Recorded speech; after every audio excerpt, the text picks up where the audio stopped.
stand tall in the face of tyranny. I want it all my freedom and liberty. I'll keep my guns, you can keep your security. I'll stand tall in the face of tyranny. I'll stand tall in the face of tyranny. I want it all my freedom and liberty. I'll keep my guns, you can keep your security. I'll stand tall in the face of tyranny. You may be a big, huge, warm welcome to this, the Freaky Friday edition of the Kev Baker Show. And what a show we've got lined up tonight, folks. 1 hour, not enough, definitely not enough. 2 hours, 3 hours, nah, not enough. We're going for 5 hours tonight, folks. That's right, 5 hours of transatlantic truth with myself, the Woo Crew, and Joe Joseph. And in a short while, we'll be joined by Popeye. None other than Popeye. Joe, he's actually going to join us for a live broadcast. Yeah, we had to get that lazy bastard on. I mean, after all, he's been rebroading a whole lot. He does love his rebro, doesn't he? I'll tell you what, man. So he rebroads twice this week, so this is him paying penance.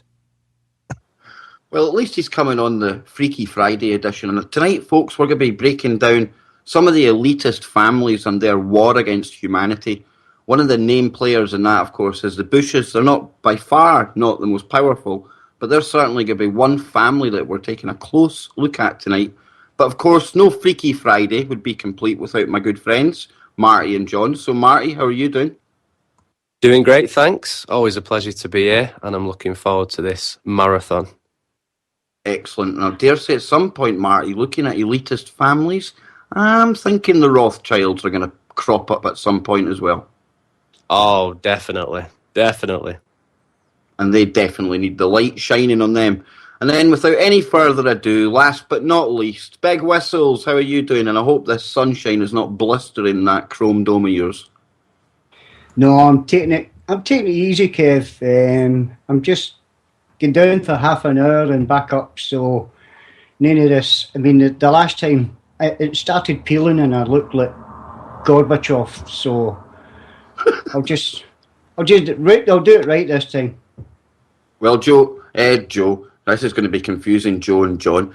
Johnny, do you want to head into the chat room and give these good people a good shout out? Yeah, we'll do, Kev. And we've got 41 people in the chat tonight. Fantastic. But we'll start with Bad Breakfast, our very own Marty, Harold70, IV Nurse. Yep. Whistles has dropped you there, Joe, Marty? No, everybody's here. Yep. Oh, sorry. Yeah, so it looks like the stream just had a bit of a hiccup, if you will. Oh, no, it's not starting already, Joe. Well, you did say Bush family, so I'm just out there. Joe Joseph has been telling me in his years of doing this podcast and stuff, the minute you go to talk about the Bush family, the Skype starts playing up. So let's just try and persevere, folks. Johnny, where did you get to? Yeah, we got to yourself, then it's Mad Martian, Madonna's ex, Mitty Bush, Paisley Buddy, Siege World War III, Sidestepper, Stooshy, The Gibbler, Wardy, Bill Clinton, Rubles, Max, Nano Girl, myself, and Big Round Things, and a load of anons. Excellent. No. So, Joe, where do you want to start this tonight, man? Because this Bush family, I mean, how far back do we need to go to start looking at their interference in world affairs? Well, do you want to start with that, or do you want to do a little news first? Well, I was asked, that's right, I forgot. See, derailed having you on my show, that's what it is. MH17, man, I've not had a chance to hear your take on it since we were last on air, just in the aftermath of it happening. The dust has settled, so to speak. What's your take on what's gone down there, Joe? Well, I'll tell you, I'm actually believing the Russian evidence on this. It makes sense. It fits all the pieces, and well, let me go over it real quick. So the Russians go and they present their evidence to the European Union, and in that, basically, what they show is the radar signatures of some Su-25 fighters. And this is what the Ukraine has been doing, and this is what's so important to understand. Of course, you know, what's the name of the Ukrainian leader? I'm brain farting again. Pachenko or something? Poroshenko. I don't even know if he's still there, because I heard the Ukrainian government had all walked away. But is that just I don't know. But anyway, so he's got a good buddy, and his buddy's a governor over in this rebel territory over there, and he also controls the the control towers for the to direct aircraft. So basically, what it looks like happened based on the Russian evidence is that they directed them into the war zone, MH17, and these Su-25s hid behind MH17 to do a dive bomb, if you will, or bomb the rebels, and then get back up behind the airplane so that they can't fire at it because they're behind a passenger jet. And what happened was the rebels, who had a Buck missile launcher, apparently, went and shot it out of the sky, mistakenly thinking they were shooting at the Su-25. And it was all perpetrated by this tactic of hiding behind a commercial airliner. And this isn't the only case of that happening. If you look back, they've done this before. This is their MO. It's almost like, I don't know if you saw the pictures of Hamas holding a child up and using it as a human shield. Oh yeah, I've seen that. Right. Okay. So it's kind of like that. It's a cowardly way of doing stuff, man. And basically what happened is the plane was shot down because of that. That's what the Russians are saying. And I got to tell you, I take it that's why we've seen absolutely no evidence from the West then. And you won't. Order books. And you won't, because if that's the case, then they're totally in the wrong. They're hiding behind a passenger jet and then using it as cover to bomb the rebels. Yeah, and even if, let's just say it was a Ukrainian anti-aircraft, what if that was the case and, maybe the Ukrainian army or people there were misinformed? It doesn't matter who it was. The fact of the matter is these fighter jets are hiding behind commercial airliners, and it bit them in the ass, and it killed a lot of people. I don't even think they were just hiding there. I actually think they knowingly forced it into that zone. They did. That was the whole purpose of that governor. The governor controls the control tower over in that region. So you tell them, okay, you got to change course to blah, blah, blah. You put them in the area where you want to bomb. Then the Su-25s use that aircraft as cover. They bomb the rebels, try to climb back up. They climb back up, and the anti-aircraft missile hits the freaking passenger jet. Passenger jets can't evade a freaking a Buck missile. That it's not designed to do that. So, Joe, even when we blow these false flags out the water, so to speak, and we prove that a false flag operation has happened, i.e. Syria, we even had UN reports saying that the only positions they could have fired these chemicals from were actually rebel held. Nobody's ever held to account, though. We just move on a couple of months to the next false flag to see if that takes shape or not. No, you're right. It seems to be one after another, and it just seems to be picking up speed here, which is interesting. But like I say on my show, and I want to say it to everybody listening to KBS right now, this is a one of those moments where there's a silver lining in this cloud, and that silver lining is the fact that here's MH17 shot out of the sky by a missile, fell to Earth, and when it crashed, there was wreckage and there was bodies. Just like Shanksville, Pennsylvania, right? There's a plane shot out of the sky by a missile, a passenger jet. It fell to Earth, but where's the bodies in the wreckage? What happened? You have almost two identical planes going there. And the only difference is the way an anti-aircraft missile works, 9 times out of 10, I'm not for sure about the Buck warhead, but I can almost guarantee it. With an anti-aircraft missile like that, what they do is they explode in front of the airplane, and it throws a bunch of chain and chaff up there, and it shreds the plane. That's the whole... That Buck missile system, Joe, was actually originally designed, I think it was in the 70s, and it was actually designed to take out your American nuclear bombers. Yeah. That's the kind of weapon. But all it has to do is shred it. You have to understand, when you're up there, all you want to do is compromise the plane, compromise the hull of the plane. Once you do that, they've got to turn back and or they will crash. So what they do is they throw a bunch of crap up there. And here's an example. The U.S. Navy for a long time and still to this day uses the SM-1, the Standard Missile on board a lot of ships. That's your surface-to-air missile that you'll use. Now, the warhead on that isn't this big explosive warhead. It could be, but they're not designed for that. What they're designed to do is you shoot it ahead of the aircraft, and then it explodes, and inside it is a bunch of chain, basically, is what it is. And it just throws chain everywhere, and the plane flies right through it. And when you're going 400 miles an hour, it just tears it to pieces. Joe, the only pilot who could actually have evaded that died on the morning of 9/11, if we're to believe the flight path that these guys took. Yeah. Yeah. No, but so, and here's the difference, right? So Shanksville, Pennsylvania, that was taken out by a Sidewinder, okay? Now, Sidewinders don't exactly have a large load because fighter jets they can't carry a large load. Otherwise, you start losing performance and your range is significantly shorter. So Sidewinders, and again, all you've got to do is compromise that airplane and it'll go down. So they didn't hit it. It didn't vaporize in the air. It obviously, quote, hit the ground, right? If it was the airplane. Only there's no wreckage and no debris. What happened? And no bodies. That plane had a bunch of people on it. Where are the bodies? So these are questions that you need to ask your friends, your loved ones, your family, because here you have almost identical circumstances, yet totally different outcomes in the crash. And Joe, myself, Marty, and John have kind of been throwing about the idea that they selected a Malaysian airliner on purpose so that people in the truth community at a later date can be made to look even more ridiculous by the mainstream than we already do. Because there's already been connections put out there between this being the missing flight MH17. And I really do think this is a psyop, the fact they chose that specific type of airliner. Agreed. I mean, we'll put it this way. They're not stupid. Although they kind of are, though, in a way. It's like they are and they're not.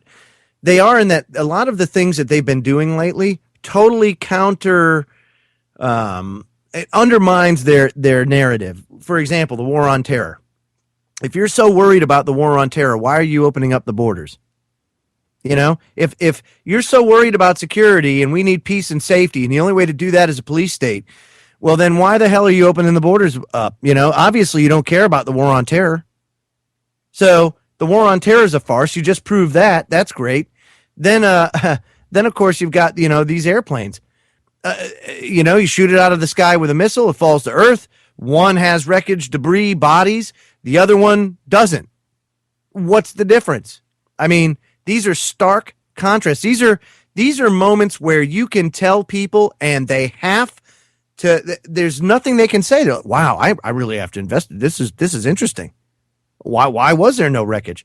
Well, you should be concerned about that because that ushered in the police state and trillions of dollars in spending and illegal wars and the boogeyman with no face and no border.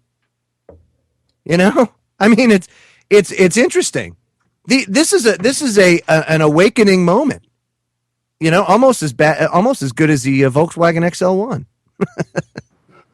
I think along with this being an awakening moment, we're seeing Gaza, that issue as well, for once. It's as if the world are actually watching, Joe. We're even seeing British Defence Minister, he's actually the Foreign Minister now, Hammond. He's, for a Conservative government member to be coming out and speaking the way against Israel that he is, it's kind of unheard of. And this really is, we're at a time now when people are having to take sides, and it's wake-up time. He's basically said, Joe, that they've gone too far this time. You can't actually defend the use of the force that they are actually using right now. Yeah. And if the Conservatives over here, they are so staunchly supporters of Israel. I nearly fell off the chair when I heard him saying it, man. Right. And Doolin made a good point that the borders are open to create war and create a pandemic. Absolutely. Again, it shows that the war on terror is a complete and total farce, and it has far-reaching implications. Again, we can't have tunnel vision when we look at this stuff because there are so many things that can happen. There's so much fallout and blowback from these events.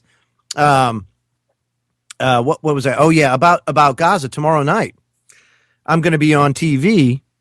I won't be able to be on the Hangar 18 tomorrow night because it's the inaugural broadcast. I'm doing 5 minutes, a 5-minute weekly spot on a TV show down in Texas. Ooh. Yeah, well, hey man, all for Did you truth. see my photoshops for this one? That's right. Yeah, no, let's not let them get out. Vice man, step aside. So anyway, what I'm doing is tomorrow night the focus, and you have to understand down there it's predominantly Southern Baptist, so it's going to be a very Christian audience, a very 100% support Israel audience, and I'm going to educate them. Hope you've got your flak jacket ready, man. No, sir. No, sir. No, I am going in there. I'm going in there. Totally. Well, I naked. promise, right? I promise to donate $1 for every time you're called anti-Semitic to TFR. No, that's the first. That's the first thing you have to do. See, the first thing you have to do is use Webster's dictionary. Really easy, you know.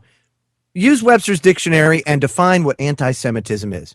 You know, if you can do that and start it off like that, because that, if you want, it's like conspiracy theorist, right? It's a vilification term. Why, you're a conspiracy. You're not one of them internet conspiracy theorists, are you? Well, do you know where that comes from, Mr. Ad hominem attack? Bing! I beat Popeye to it. You beat me to the bing. It's like the machine that goes ping. But You see, Popeye's going to turn up now, isn't he? He's getting like red ears. He's thinking somebody's talking about him. His ears are burning, yeah. But anti-Semitism is basically it's a word, but it's not what people would think, and it's been manipulated over the years. Like, for example, if you look at Merriam-Webster, right? Merriam-Webster says policy or predisposition favorable to Jews. That's Semitism. Semitism. When it has nothing to do with Jews. It has everything to do with Arabs, you know? And there are dictionaries out there. People have actually written these dictionaries and asked them to redefine it. See, like, here's Merriam-Webster, anti-Semitic, feeling or showing hatred of Jewish people. That's not what anti-Semitism means. Anti-Semitism is anybody, any brown-skinned person from that area. That's what it's all about. That's what it sounded like to me when I went and looked at the definitions, but it certainly didn't seem like it was talking about the Jews. I don't know. It's about 7 different races that it mentions on that, Kev. Well, Marty would be the one to go to, probably. Well, you know, there is, and they just kind of use these terms as an attack, basically, for anyone that's trying to expose Zionism or Jewish Masonic, you know, orders and stuff like that. It's very easy to get tied in with that crowd. Something I was talking about the other night. Yeah. Especially, you know, like if you look at the white supremacist movement, especially in America, and how they want death to all Jews, blacks, everything that's not them, you know. So sometimes when you're looking at Zionist research and stuff like that, you do run into them sort of people. So it's easy to get put in that sort of category. But I really do think they play on it, you know, people like the ADL and stuff. Sure. And of course, Joe, when we're talking Zionism, Israel, that brings in Rothschilds, one of the other families that no doubt will come up tonight, wouldn't you think?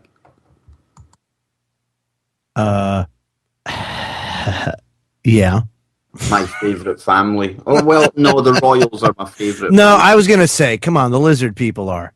And also, I thought you were kind of preferable to the Rothschilds. Well, if you look at the founder of Zionism itself, Theodore Herzl, it was actually Edmund D. Rothschild who was funding him. So, you know. Wow. That's amazing. A Rothschild funding him? Really?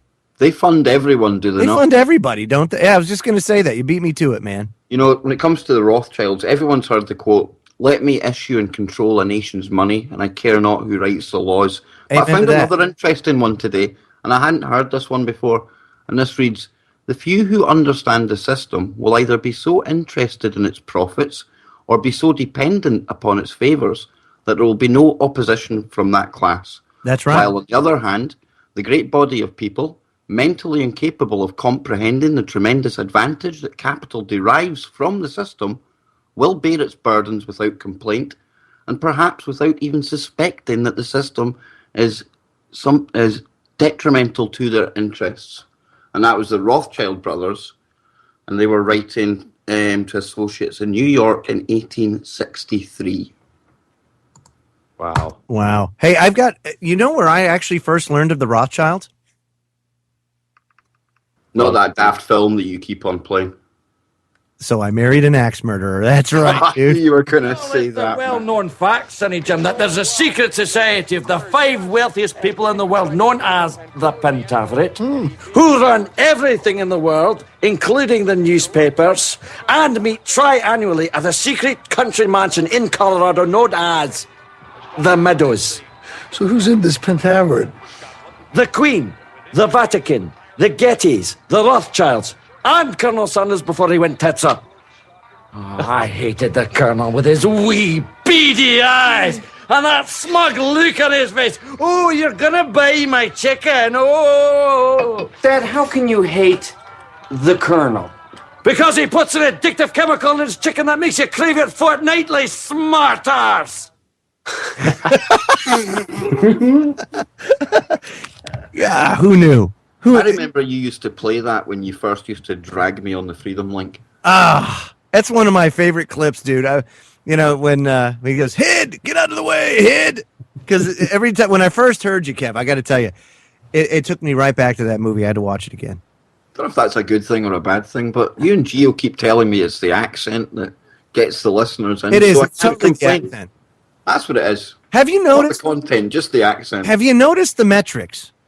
If you go on Alexa, who is the predominant sex that tunes into Truth Frequency Radio? It's females. Yeah. It's females. And you know why? Because they love the Scottish accent, baby. Well, I don't know. I don't know if I'm believing that, because really, how accurate can Alexa be when they're only playing with 2 genders?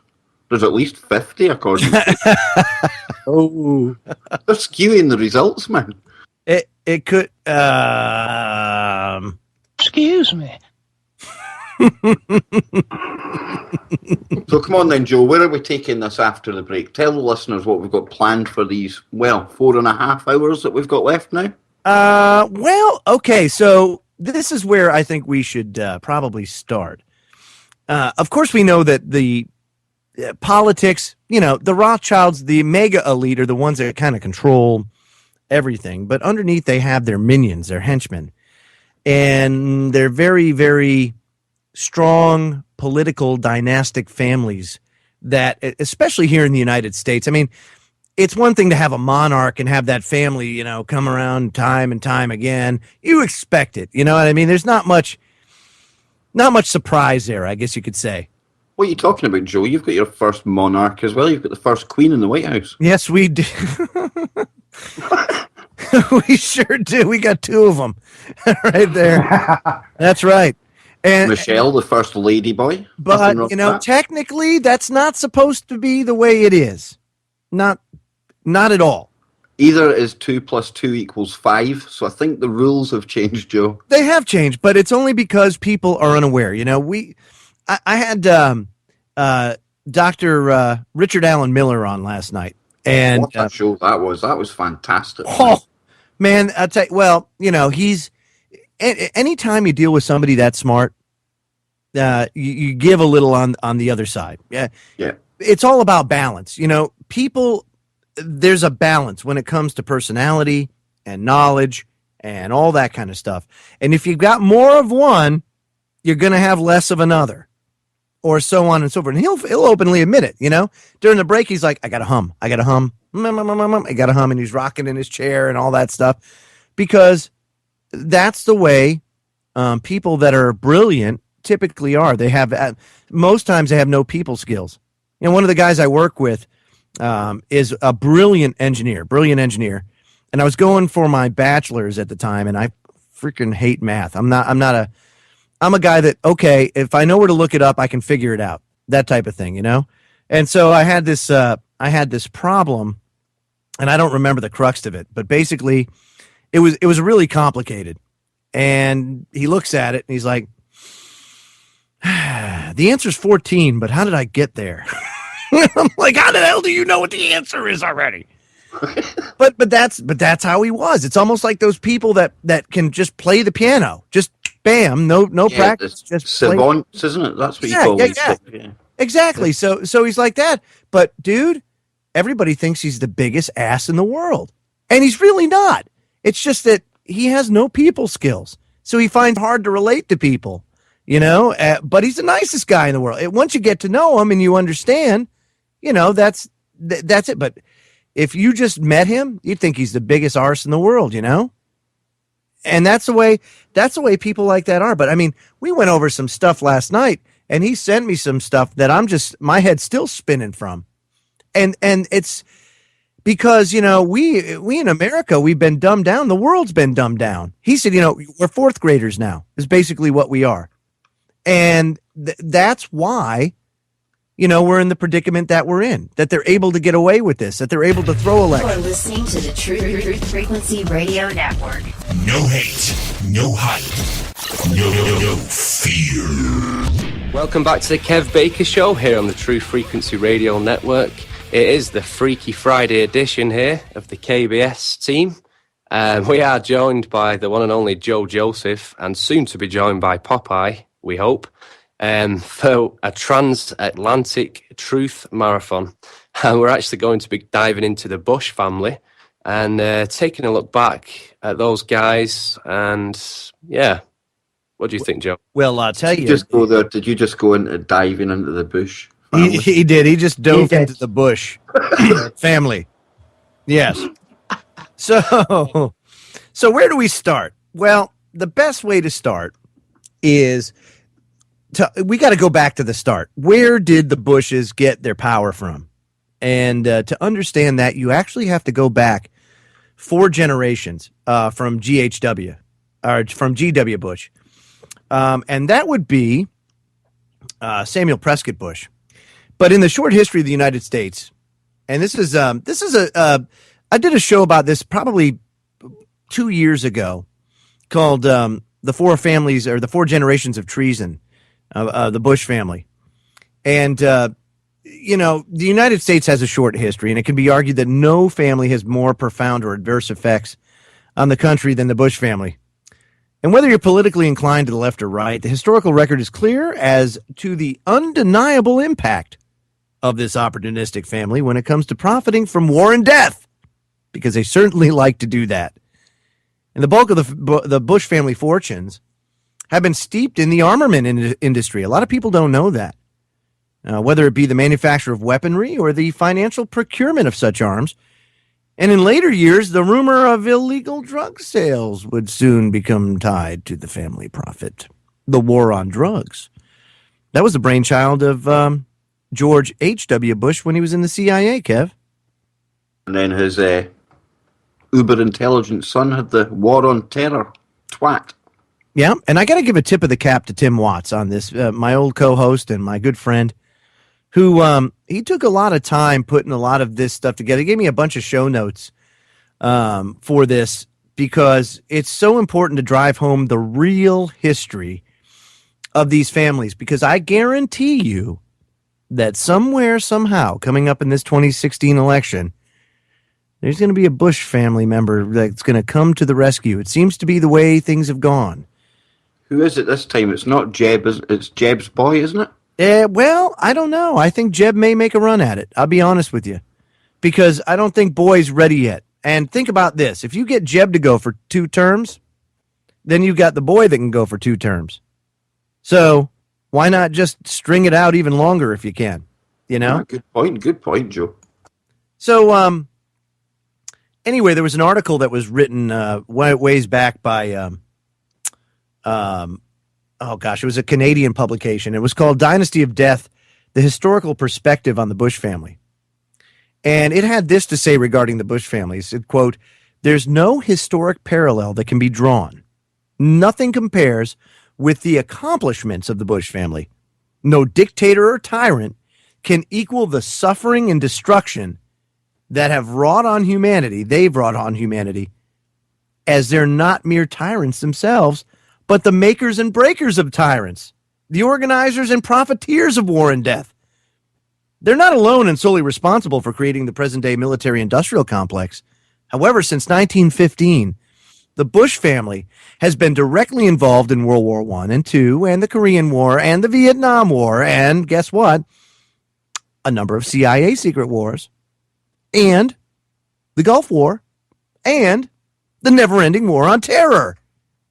And the past 4 generations of this one family have had a hand in promoting and profiting from most of these major wars that America has waged since the beginning of the industrialized age. That's how far back their trouble making goes, Kev.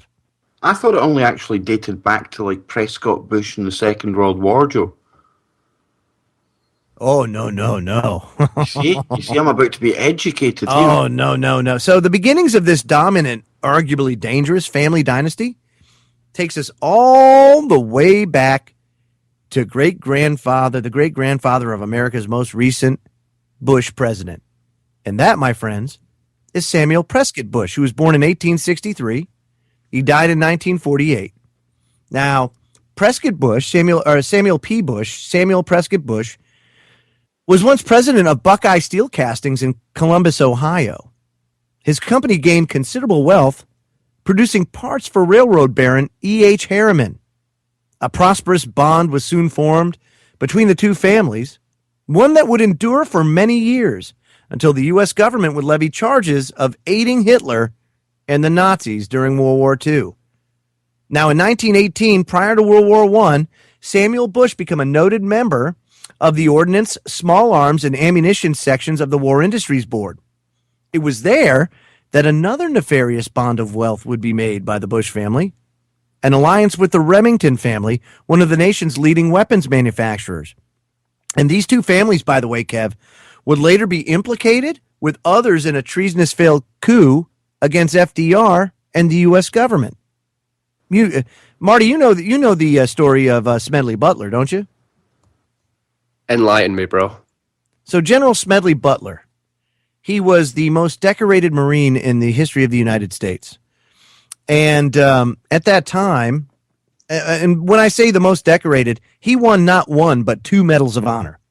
There's no other man that I know of that's ever won 2 Medals of Honor. Normally that's... Joe, did he not like infiltrate this plot right up to near enough the very end before he blew the lid off it? Actually, yes, he did. He kind of sat back on his laurels and waited, and with good cause too, because he wanted to sniff out more of who was driving the push to oust FDR. And so what they did is they said, wow, basically he was passed up for a commandant of the Marine Corps because he was kind of boisterous. He voiced his opposition to being a pawn of corporations and going and protecting corporate interests overseas with active duty military. That's what was going on. And so he was passed over as commandant of the Marine Corps and spoke out against, of course, around the Great Depression. What happened was you had the bonus army. I don't know if you've ever heard of the bonus army, but basically after World War I, all veterans of World War I were promised I want to say like $1,500 for their service in World War I, but they weren't going to get it till like 1940. And the bonus army was a bunch of World War I vets that marched on Washington demanding their payment early because they were really struggling after getting back from the war. The Great Depression hits and they're out of a job and they have no money. And this is like something that could really help them. And eventually they set up on the National Mall, they set up like a shanty town. And Smedley Butler was an outspoken advocate of this and would do a lot of speeches there with these vets holed up on the Washington Mall. And so they mistook his desire and spirit, his fiery spirit of dissent, as someone who would commit treason against his own government. And they misread Smedley Butler horribly. And as bad move. Yeah, bad move. And as a result, he outed him And that's a whole other conversation. We'll get into that we can get into that in a little bit. Yeah, well, it's not like we don't have enough time, Joe. No, that's for sure. And when you get a chance, just add in Doc Waterman as well if you can. Oh, absolutely. Let me find old Doc Waterman, shall we? I still can't. I still have to pinch myself when I'm actually typing or speaking to the doc after listening to him for so many years. Oh, there he is now. Okay, so I'll bring him in. Now, I got to get back to Samuel Bush because this sets the table for everything, right? So with the advent of World War I, Bush and the other War Industries Board members were reported to become quite wealthy from selling weapons and war goods, not just to America, but to Germany. So what were they doing? They were supplying both sides of the war, right?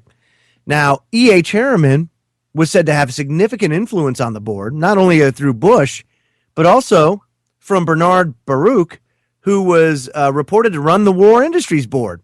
And even in those early years, it became apparent to some that relationships of the wealthy with the weapons industry might cause nefarious conflicts of interest for the country.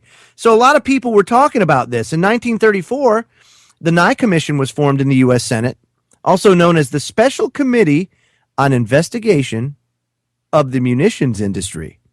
And its purpose was to investigate the impetus for U.S. involvement in World War I. And in short, what they were trying to do was they were trying to assess any vested influence from the weapons industry in pushing the U.S. into the war. Now, what do you think happened to the Nye Commission? Come on, Joe, tell us. Well, the funding was pulled, of course, in 1936. I'm sitting here waiting for you to finish that, man. Yeah, the funding was pulled, right? And it was forced to publish a final report without a full and thorough investigation. Nevertheless, the committee came to the conclusion that the weapons manufacturers had made tremendous profits from the involvement in the war, and consequently, many came to the conclusion that the weapons companies had indeed influenced the U.S. entry into World War I, and that the war itself could be exploited for the profit of wealthy bankers and the ever-growing weapons industry. Now, this was a congressional record in 1936 when it was published. So everybody that thinks when we say, yeah, the bankers fund both sides, look, we've had congressional commissions actually come to that conclusion. You know, when we have corporations that profit handsomely, when we talk about the military-industrial complex, look, it happened well before Eisenhower warned about it. This happened as a result of some relationships, and the Bushes, Samuel Prescott Bush, was hip deep in it, and as a result, he, profited handsomely from it. So this is huge. So this was actually like the forerunner of the military-industrial complex. Very interesting, isn't it, Kev? Just shows you, though, how they're profiting off these things to this day, though, isn't it? I mean, it's still the same game now. Bullets and bombs makes you lots of money. I mean, we were talking about the Rothschilds before. They're famous for funding both sides in all wars. I mean, it's just the same families keep cropping up and cropping up. Totally, dude. And get this, right? So as a result of the committee's report, that it led to a non-interventionist movement and eventually gave way to what was called the Neutrality Acts. But, everything's a coincidence. Coinkydink. The major portion of the records and correspondence regarding Bush's role on the War Industry Board were removed and rumored to be burned to save space in the National Archives. What? I'm not kidding. No way. You can't make this up. You can't And make of course, we've been joined by the good Doc Waterman. How are you doing, Doc? You listening to this Bush breakdown? I'm listening. We're not even warmed up yet, Doc. I know it's going to get warm. You can tell Joe's just getting started. No, that's for sure, Doc. Hey, welcome to this 5-hour extravaganza of transatlantic truth. Boy, these Fridays are getting to be habit forming. Yeah, it's good. It's good to just talk about anything that might stir those juices that might actually get people a little bit upset. We're going to have to get Chris to promote this the way the hangar is. We'll just make a Friday night a round table discussion night. I think that would work, Joe. So, father of Prescott Sheldon Bush, that was Samuel P. Bush, grandfather to George Herbert Walker Bush, or Poppy as I like to call him, and great-grandfather to George Walker Bush, or as we all know him, W. Now, Sam Bush was in his era to Remington Arms to what Dick Cheney is to Halliburton today, as we know it. You know, it's that same type of relationship. Now, a little background on Samuel P. Bush. He was the son of an Episcopal minister, and he switched to a darker religion. Dun, dun, dun.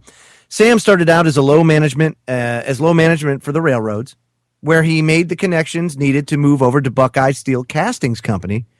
Now, Buckeye harbored railroad strike breaker sentiment from the president on down, and its founder was a member of the Cleveland Gatling Gun Battery, called a military and social organization set up in 1878, consequently the year after the nationwide railroad strikes. And I don't know if you knew about that, but that was crazy too, because that's when active duty military was called in, and a lot of people that were striking ended up being massacred. Now, this guns and railroad connection returns for World War I, when Buckeye Steel produced gun barrels and shell casings, and Sam Bush was moved by his patrons into the position of Chief of the Ordnance, Small Arms, and Ammunition Section of the War Industries Board. And Bush took national responsibility for government assistance to and relations with Remington and other weapons companies. And this was during a time that Buckeye Steel was casting gun barrels, and Bush was president of Buckeye. So you can imagine the money that he made during that time. It's unbelievable. Now, preacher's son Bush looked innocent until you informed that his patron, Percy Rockefeller, took control of Remington Arms in 1914. And Frank Rockefeller was president of Buckeye Steel for 3 years from 1905 to 1908, followed by Sam Bush from 1908 to 1927. So throughout the World War I years and the gun barrel sales era of Buckeye. And in 1915, a new Remington plant was constructed, operational by 1916, consequently for the first year of the war, just in time to get 1 million rifle orders from Russia. 67% of all ammunition used in World War I was by the U.S., by Britain, and by Russia, was sold by, guess who? Remington. And somebody got a no-bid contract on gun barrels for their company. Who could that have been? So pumping up the nation's war aspirations is good business for some. And the Bush family seems to think that it's been their MO for 4 generations now. So you've got the Bushes, who are big into the wars. You've got the Rothschilds, the banking arm. What about the Rockefellers then? Are they just an financial arm, Joe? Well, that's, if you notice, the Rockefellers played a key role in this, because Percy Rockefeller took control of Remington, and Frank Rockefeller was the president of Buckeye Steel 3 years prior to Sam Bush. So they're all tied together. Now, Samuel Bush donated a son, that's right, Prescott Sheldon Bush, to the marriage of Dorothy Walker, daughter of George Herbert Walker.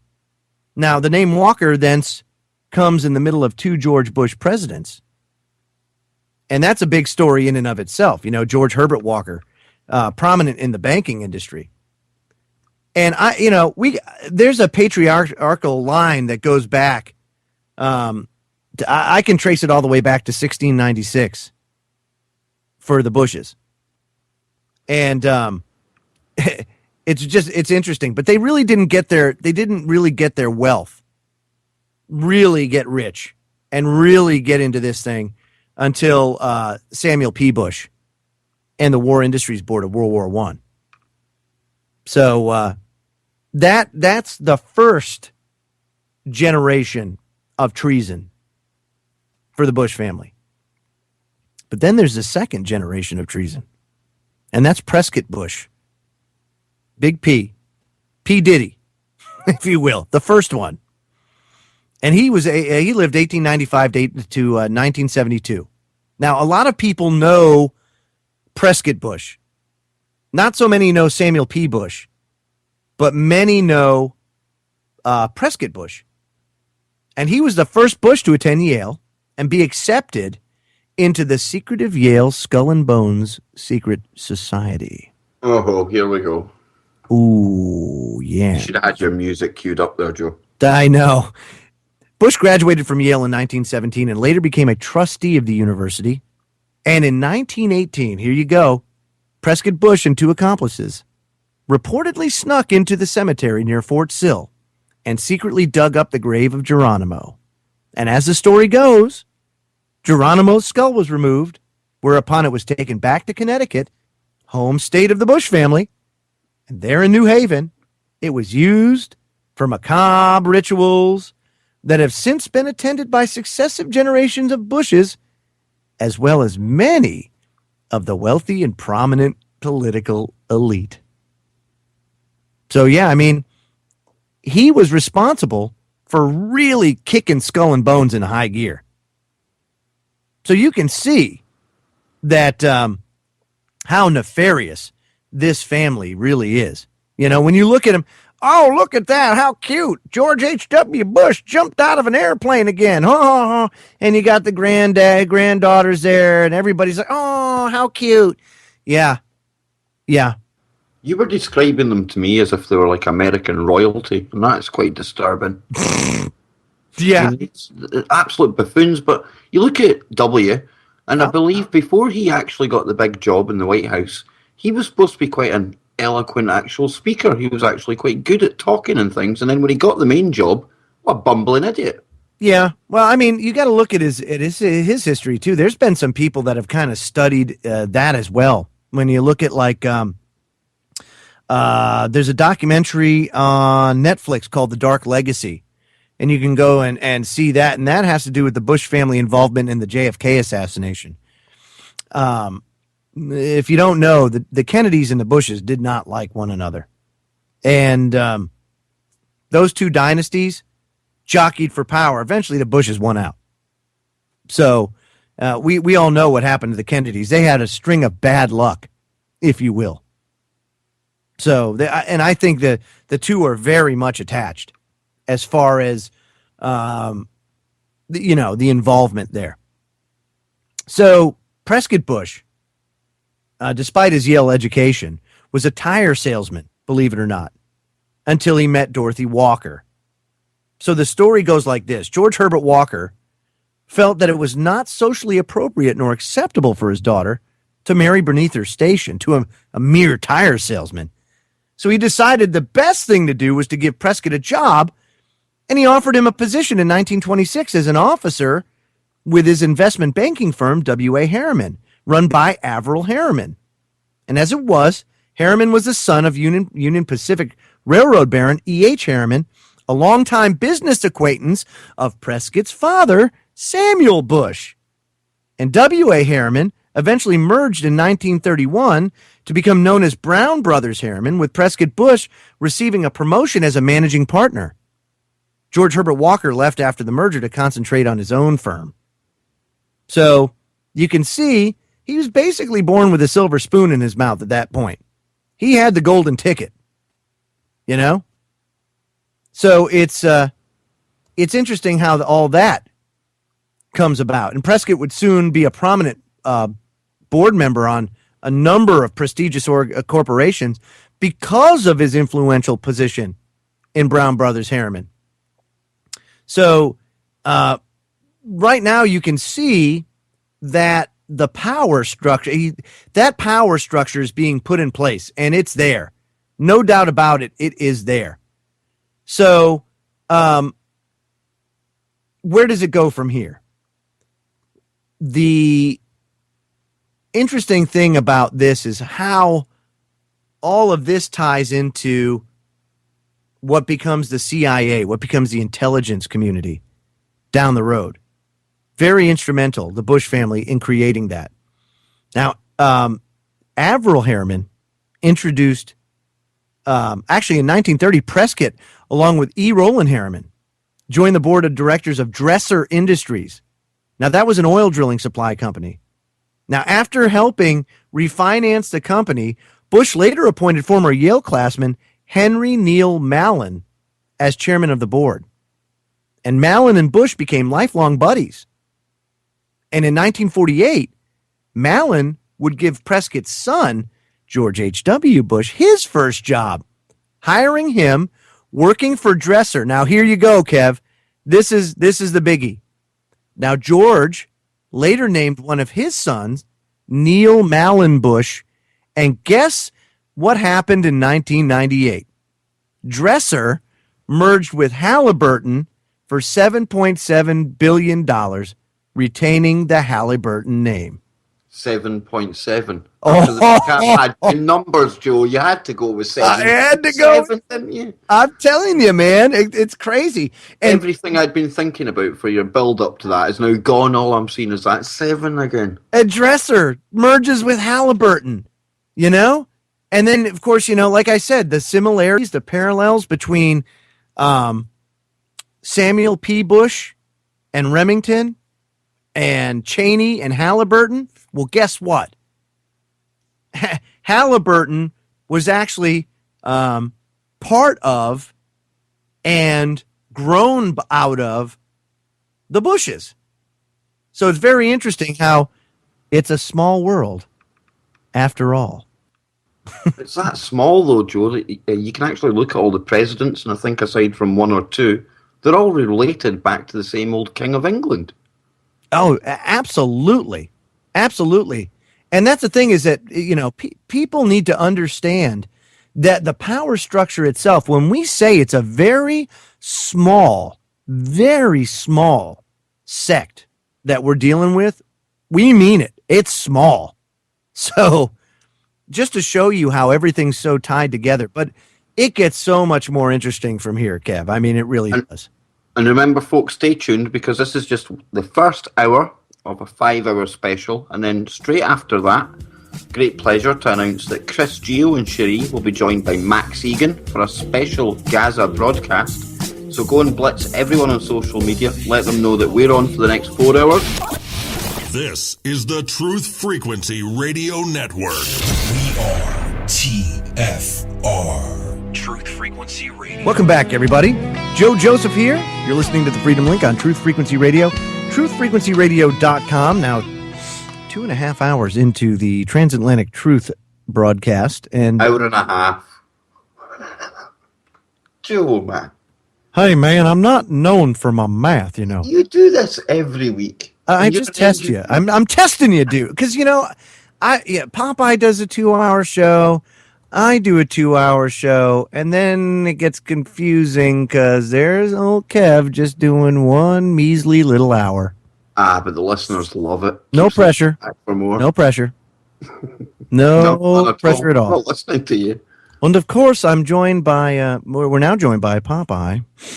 And he's going to be participating in our Transatlantic Truth Extravaganza.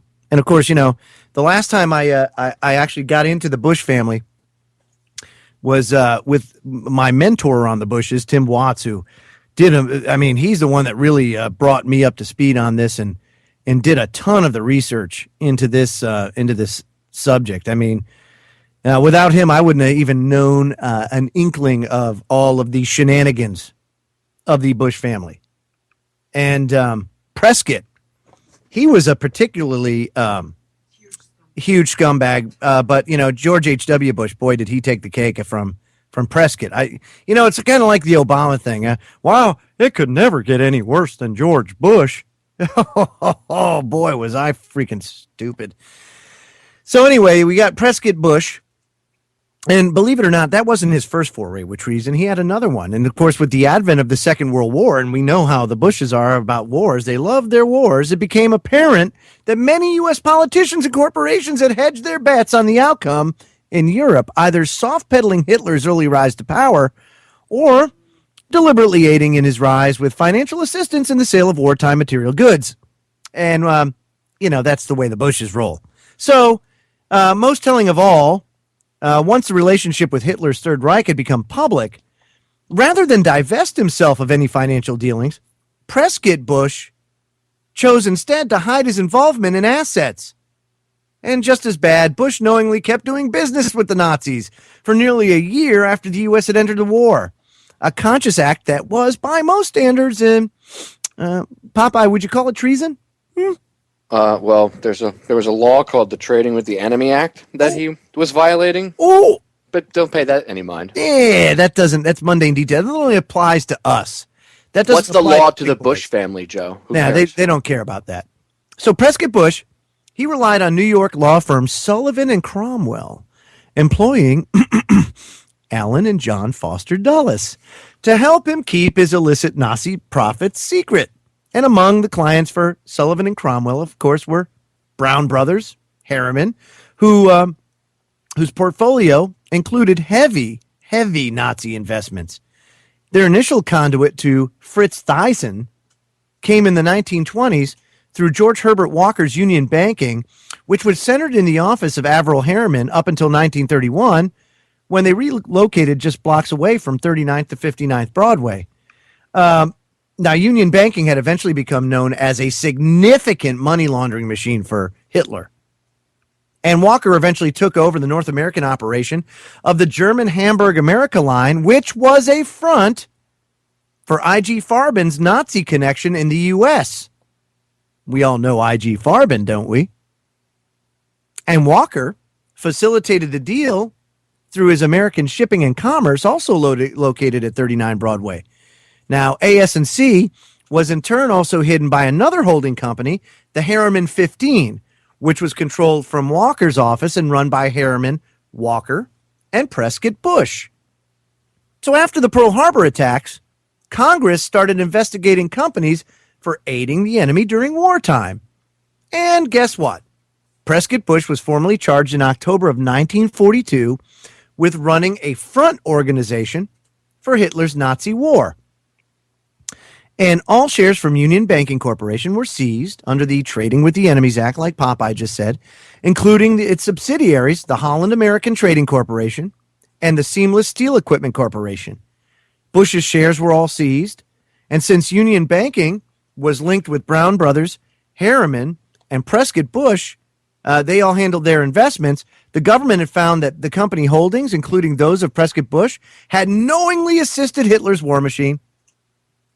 So retired Marine General Smedley D. Butler publicly called out Brown Brothers Harriman in 1935, claiming that they used the Marines for their own personal gain, behaving like racketeers and gangsters as they exploited the Nicaraguans. You know, you can tell who's going to lose these fights because, let me put it this way. The Bushes were losing this. Prescott was losing this. Because whenever we have a perception by the public of a certain group being bad boys, then if you can use that perception against your enemy, then they lose. Now, here's what I'm saying. This was not necessarily, I'm not saying it was a bad thing, but I'm not saying this was necessarily a win for the people of America. What I'm saying is it was just another mafia boss prosecuting a different group. Like, you know, it's like the Chicago boys fighting the New York boys, so to speak. Territorial, right. Mm-hmm. And they're just fighting each other. And since they had the Hitler tag to run with that football, the guys that could make that stick to the other one was going to be the loser. I mean, the winner, because the other guy's carrying the Hitler label. Right. So really, we look at this at how horrible it is, but who won? We didn't win. Did you see any banks collapse? Nope. Did you see any less control of the center? Oh, we better get this under control. No, nothing happened. It was just one cartel, one organized crime group beating another one. I just want to kind of make sure we understand this was not a win for America. Oh, no. Absolutely not. You're absolutely right. And in 1950, guess what? Prescott Bush, he tries to build his power base, right, with an unsuccessful bid for U.S. Senate, because in 1950, people still remember the name Bush, still remember he's a Nazi. Well, it has that label, that pig Nazi that sympathizer, he's carrying. right. Yeah, he can't. That's going to have to go away. Until that goes away, they're going to lose. They're going to be out of power. Go ahead. I'm sorry. Right, and so he was openly rebuffed by the voters in 1950, but due to an untimely death by incumbent James O'Brien McMahon, he was then elected to the Senate and served from 1952 until 1963. How interesting is that? And one of Prescott's notable protégés just happened to be Richard Nixon, who, 37th president of the United States. Nixon learned much of what he knew from his mentor about, political ethics and greasing the wheels of power in Washington. And one famous quote attributed to Bush sums up the sordid history of the Bush family. And that quote is, "There are three things to remember: claim everything, explain nothing, deny everything." That was a Samuel P. Bush statement. And also, he was also a frequent golfing partner of Dwight D. Eisenhower. They were buddies. And after leaving office, he continued on his banking and investment business and died quietly in 1972 in New York City. And he's buried in Greenwich, Connecticut. So, so far, no descendants of Geronimo have repaid the favor, by the way, of digging up his grave and stealing his skull and bones. It's too bad. Maybe that's what should happen. What do you say? Maybe we should do that for Bohemian Grove.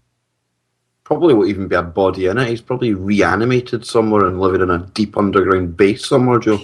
Yeah, or maybe defecate on it. But then again, Can I ask you a question? Why, certainly, sir. You know how you were talking about the progression of evil from Sam to Prescott to George Sr.? What happened with George Jr.?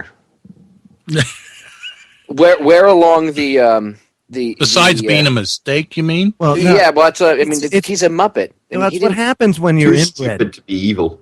It's all inbred, dude. Dick Cheney ran the country for 8 years. He did. Of course he did. Yeah. Anybody that thinks otherwise is a fool. Come on, that guy was a Muppet. He would come on TV and be like, "Yeah, you see Dick Cheney's hand up his ass." He did not have the horsepower to do anything. That's for sure. No, that's right. Should we be worried that Dick Cheney's now shouting about something 10 times bigger than 9/11? Well, that guy literally, he's evil, like personified. He didn't have a heartbeat for 2 years. He's like a walking Hillary. You're right. Yeah. He literally had no heartbeat, Doc. He had no pulse. Darth Vader. Yeah. He is literally Darth Vader. I mean, he is evil personified. Like, if you look up evil in the dictionary, there's a picture of Dick Cheney smiling. Yeah. Now, let's bring up the CIA for a second, because the ties to the CIA, the OSS and the CIA. Let's not forget that the Dulles brothers were the New York attorneys for Union Banking that were helping to hide and launder all the money for the Nazis.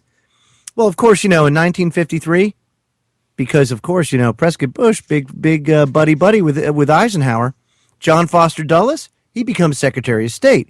I'm going to tell you something else. There were some other people helping to launder the money for this same group of people. Sure. It was the father of a former presidential candidate recently. Do you know who it was? Who was a recent candidate for president whose father laundered money? Yes, I do, as a matter of fact. I think you're talking about Mitt Romney. Mitt Romney. He was involved, his father was involved in this circle, very quietly in the circle. Yep. Very absolutely. tight little thing. And here we are again. Of course, Mitt's father was very involved historically with the Mexican stuff. So, hey, Texas, Mexico, what's the difference right now? At least that's what they're saying, No, absolutely right.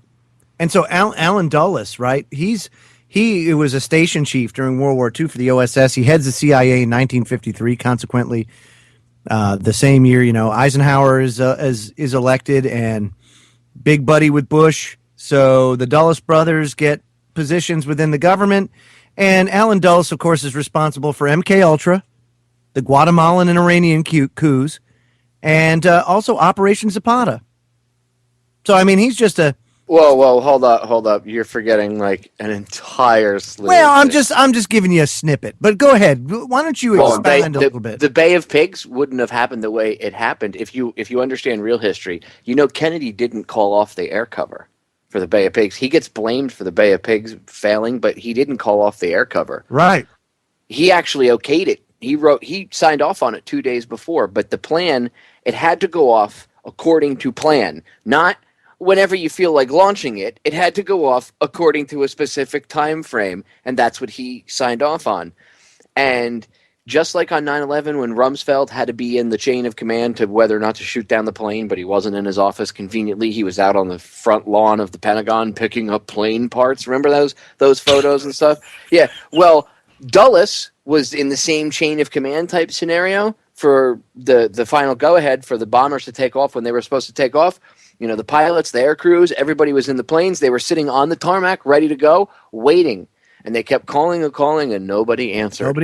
Yeah. And then he wasn't there. He happened to be conveniently away at the time. And then who was picking up the slack? McGeorge Bundy. And McGeorge Bundy, some people say, oh, well, he might have done it just because he didn't know and he was naive and blah, blah, blah. He probably wanted, who knows, maybe he wanted it to fail, maybe he didn't. Whatever the case may be, it was left up to him, and he screwed up, and the planes took off too late. And then you have to work really hard to mess up a presidential-approved operation. That's what I'm saying. Really hard, because there's redundancy. It's not just one phone call. There would have had to have been backup systems failing. So that's ridiculous. But it's amazing how Dulles' name comes up repeatedly like that. Of course, yeah. He was fired by Kennedy, right? And then Kennedy's assassinated, and then he's put on the Warren Commission. What? Huh? He was fired by the guy. Why would you... What? You think about that for a second. You get fired, right? You fire somebody. You own something. You're the manager of a store. You fire one of your employees. You're shot mysteriously, and the public wants answers, so the mayor appoints one of the people that you fired to a commission to look into your murder. That doesn't make any sense. And isn't this eerily similar? You know, when you talk about the Bay of Pigs, it seems to be eerily similar to another event in recent history. You remember the days when the 3 rings of defense that surrounded the Pentagon just mysteriously all went down for maintenance, or they were broken or whatever that day? Yeah. You know? Yeah. Redundancy has to be, when there's redundancy in systems, they all fail at once. Come on, give me a break. They don't want to. None of this kind of redundancy is really talked about. They just want you to think one thing failed. Right. One phone call didn't make it. One system went down. It's not the case. Right. And so, you know, of course, what was the family that was intimately involved in all this? What did FDR say? Wasn't it FDR said nothing happens in politics by chance? No, that's right. You're absolutely right, you know. In 1950, Bush ran as a Republican for candidate and lost to William Benton by 1,000 votes. And then in 52, of course, he ran again for U.S. Senate by the death of the incumbent. And he was a Senate member until 1963. And, of course, he was a big supporter of Eisenhower. And how long do you think we've really had controlled elections at a national level? When was maybe the last real president, the one that people actually elected? Which one do you think it might have been? Gosh. Or Kennedy. Well, Kennedy wasn't really elected by the people. That's a myth too. He was, but he was put in by the mafia. The mafia helped steal a lot of votes. And that's why they got really pissed off when Bobby Kennedy turned around afterwards and started to go after them. But I would say overall, John was probably the last people's president. Because that's why they killed him, because he was like, no, I'm the president. And they were like, oh, you won't play ball?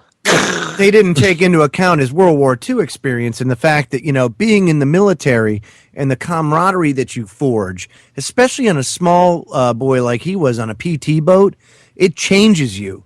It changes you. And don't get me wrong, Joe Kennedy was a bastard, dude. I mean, well, you learn that ground crew are your family in that situation. You know, where you were born goes out the window. When you're on a boat in the middle of a hostile environment with about, less than 10 other guys probably, that's family. No, you're absolutely right. You're right. It changes your perspective. Well, unless you're McCain, and then you have psychological problems. But well, and JFK also had some interesting experiences with a lady named Mary Meyer, and this is stuff that some JFK researchers consider to be like almost like tabloid type stuff. But it's important to research this stuff because you understand, perhaps, just like us, he was a human being. These presidents are humans, right? Unless, of course, they are actually reptiles. But joke. But these people are human beings, so we go through the same experiences. So to understand that they go through the same human experiences we do, and that could possibly change their outcome. He was one of the women he was having an affair with. Her name was Mary Meyer. Now, her husband Cord Meyer's name comes up in the assassination, interestingly enough. But and she was killed like a year later. They found her dead. There's actually a book about it. I forget the author. I think it's Peter Janey, if I remember correctly. Just look up Mary Meyer, and you'll see the book about her. But through his affair with her, she started doing what's like LSD with JFK. I mean, there's a lot of people that say no, but there's a lot of evidence that points towards this. And through some of this, through the use of some of these psychedelics, he started to have a different outlook on the world. And perhaps maybe that emboldened him to do things like he did with the CIA. I really think you're right. Reserve. He has, he has all the weaknesses any human man might, particularly at that level with the throngs of beautiful women and so forth at your disposal. You could always be found at a weak point, Absolutely. Now, I had a friend, a really close friend. I spent all this time with Frank. He was on the military security detail for the JFK in Dallas a couple weeks before he got there, before JFK got there. And he showed me eyes only file, literally handed me this government file. And bottom line, it was just amazing. It was a very convoluted stuff. But one of the things that happened to Frank was after these are good guys. This group of military intelligence guys going down there headed, they were the good guys. They uncovered the plot. They reported it. And in 24 hours, that entire team was in the Orient. That's how deep this plot against JFK is. So, whenever you see somebody that's pro-populist, for the people, they won't get the time of day if at all possible. Look how much trouble even Ron Paul had after 30 years of being in office of getting just people to give him fair press time. They will, everything is against it. You become for the people, you're going to die, probably. Did I lose everybody? No, I just wanted to give you that silent moment there for a second, just so we could let it all sink in. Because that's really it. I mean, it's an amazing story. And it also, like I said, it speaks to the fact that really it's almost like gang warfare, if you will, It is. It's exactly what you're saying. And the interesting thing about the Kennedys is, the Bush and Kennedys, they did not like one another at all. They were, feuding dynasties, if you will. I think that's a good way to put it. Yeah, it really was when it boils down. And not to all the Kennedys were good. No. I mean, yeah. Remember Bob Chapman? Do you know? Sure, of course, yeah. You remember what he said about him? He knew the guys. He knew them. He said, Jack was a great guy. And then he mentioned some of the others, and, they were different as night and day. I mean, it's just because you say Kennedy doesn't mean they're all like Jack. So I think he was, even in the Kennedy family, he was probably kind of a, how can I say this? Even though he had weaknesses, I think he was inside, so to speak, a good guy. He had some foundational moral code that he tried to keep, Absolutely. And, Well, he wasn't supposed to be the one that they ran. His older brother was supposed to be the one, but he got killed in during World War II, and that his death is questionable. Whether or not that thing was, whether or not there was more, anything more behind, his death, if it was set up on purpose or if it was just, during what happens during war. That's a really, Popeye, that's a good point. Let's talk about the dynasties. You've got the Kennedys over here. They have the Bushes over here. What if that guy had not ever, what if his older brother, Joe Jr., had not died? Oh my gosh, dude, he was a dog. Could you imagine if Joe Jr. got in there? Well, let's talk about that, because here, what I'm trying to get in is you have just exactly what you're saying, Joe. You have two dynasties at war, literally at war. You have the Bush family, the Prescotts, the Daddy Bush, the Scrub Brush, all that. They were at war with an entire dynasty of the Kennedys. You're absolutely right. You're absolutely right. And you know what? That's going to bring us, we're about to the end of our hour 2, right, Kev? Am I right? Is that right? Well, you got your abacus fired up. I do. I got my abacus there, so I'm. But hour number 3, 1, 2, 3. Okay, hour number 3 of the Transatlantic Truth Festival is going to bring us to probably the darkest of all the Bushes.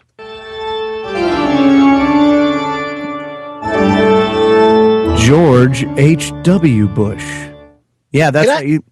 Can I ask a question? Yes. Why does the media fawn over him every time he has a birthday and he jumps out of an airplane every year? I asked that same thing while you were out getting a mochaccino. How awesome would it have been if, when he jumped out, the guy that he was strapped to leaned in his ear and said, "You're a war criminal and you need to pay for your crimes," and just unstrapped him? Have a nice ride, Mr. President. Don't worry, your heart will stop before you hit the ground, you old bastard. No, I'd shoot him up with adrenaline so it wouldn't. That would be funny. You're not going to die that easily. I'd hate to be a doctor at the Naval, in Bethesda, have all these slime balls come in, getting the best medical care from some of the best emergency care anyway. And, I would just, I'd have to be, can you imagine the mental process of some of those doctors, where their mind has got to be to even work on these people? They've either got to be totally, their head in the sand or something. I don't know what, but I don't think I could do it. Oh, well, I know I couldn't do it. Oh, you totally could. There just might be an accident. That's all. But I'd accidentally leave tools inside of people. I'd be like, I left the light. We left a sponge. We're going to have to open you back up. I'm sorry. We left a brick of C4 in your abdomen. Oh, I thought you were here for. I thought you were here for an appendectomy. I didn't realize that you were here for the flu. What's your name again? This is Truth Frequency Radio. The wicked ones obviously under heavy Masonic influence. Against globalism, one mind at a time. It's the Freedom Link with Joe Joseph. Yes, it's hour number 2 of the Freedom Link and hour number 3. Ain't that right, Kev? Yeah, I think so. Even I'm starting to lose count. No, this is awesome. I think we should actually do this more on Friday, so I think this is a really good format. Tim Watts and I did the Conspiracy Chronicles over on Orion Talk Radio, and I got to tell you, it was probably the most enjoyable radio experience that I've ever had, because you get into the rich history of some of the nefarious thugs that have really permeated the just it doesn't even matter. It's not even the United States. It's a global thing, And Tim's listening right now, and he actually chimed in. He said, and this is quoting Tim Watts. He said, "I've said it before. Be very careful what you believe about Joe Kennedy. Remember, all their names have been tainted in a huge way. The victor writes the history." He says, "All I know is all the Kennedys were killed." That's a huge fact to drink in. And I'll say that, it's like history is his story. So the people that win, they skew it. So yeah, that's a really good point. Yeah. And that's Teddy. Teddy wasn't killed. No, just politically, because he can swim very well, but he's not manly enough to what his number pull his date out of the car. What he was remembered for? The first thing that he said when he got out of the car. Oh God. That's some good booze there. That's what he said. Well, I personally think, and I know he was a drunk, but I think he became a drunk because of the whole, the family history and everything else. But that, I think that was I think a setup, either an attempt to kill him, or they tried to get Teddy there, twice too, because he was also in a plane crash where he broke his back, but he survived. Yeah, no, that's absolutely right. So I'm just saying. I mean, you can only have so much bad luck in a family. So I mean, even the descendants of the Kennedys have been taken care of. Oh, his John Jr. If anybody thinks that plane crash was an accident, really. Yeah, exactly. I was watching this thing on it the other day, and they're like, "Well, yeah, he refused to go up with a flight instructor." That's a lie. He flew every time with a flight instructor. In fact, there was one seat missing from the plane that they weren't able to recover. I wonder who was strapped into that seat. Probably the flight instructor. So, in light of who we're talking about here, are you talking about George W. Bush? Yeah, the Bush boys. Just who do you suppose has had a dynasty, a continuous agenda against the Kennedys that resulted in all these tragedies for the lives in the Kennedy family? Well, would we be actually talking about the Bushes? Well, I would think so. I mean, the Bushes were integral in all this. I think what we're really, everybody's going, who in the world, who told Kennedy, Ted, not to run for president unless you want to die, which they already tried doing, like he said. Right. Who told Bobby, didn't even tell him, they just killed him. Who killed, who was after these people? Who was the group that was constantly after this family? Well, it was another family that ended up giving us everything since JFK that we've gotten to today. This is just disgusting. I can just, it's kind of like go back in time. What would happen if JFK hadn't died, or his older brother? Are you talking about the Rockefellers? Or the Rothschilds? Do I need to play that clip again, Kev? I think it's about time it's been released. You know what? I think you're right. I think we need to get down to the bottom of it, but I'm not. Just it's hard. It's hard to wrap your arms around these events because it's so just unbelievable. We actually live, we kind of live in a bubble, if you will. And some of these things are just so damn inhumane that you never figure it out. But, some people do figure it out. Even people in Hollywood figure it out. Well, it's a well-known fact, Sonny Jim, that there's a secret society of the 5 wealthiest people in the world, known as the Pentaverate, who run everything in the world, including the newspapers, and meet tri-annually at a secret country mansion in Colorado known as the Meadows. So who's in this Pentaverate?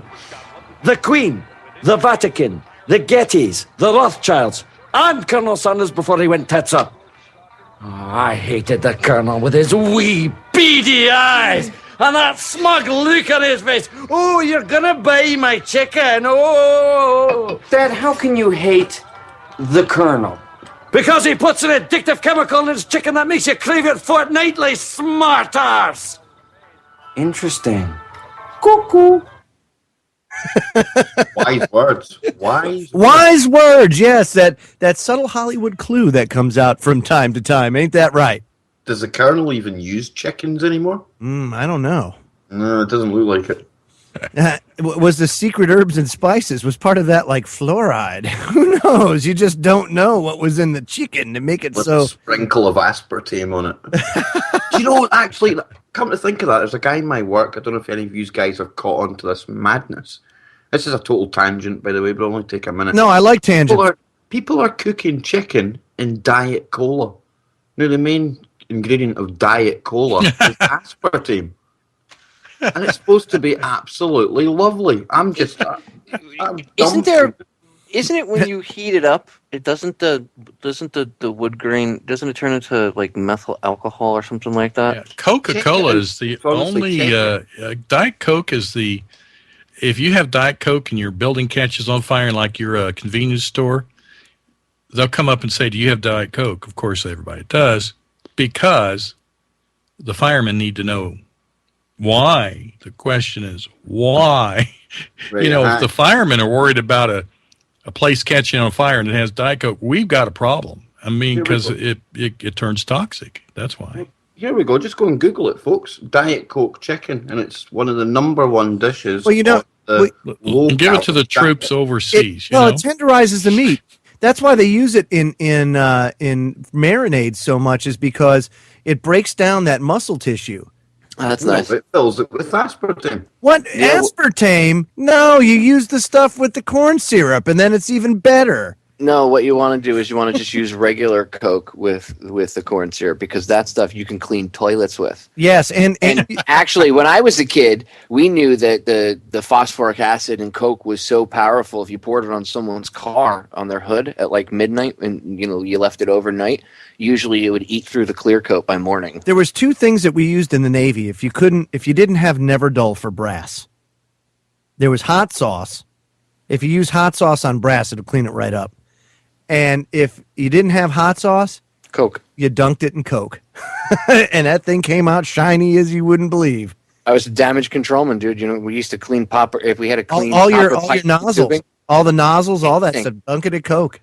Everybody would go use hazmat materials. I'd walk over to the PX, spend like $2 on a couple, 2-liter bottles of soda, come over and dump them into a bucket and drop everything in and let it sit in there for a little while and take it out and rinse it off. And oh, look, keep drinking that stuff. It's good for your bones.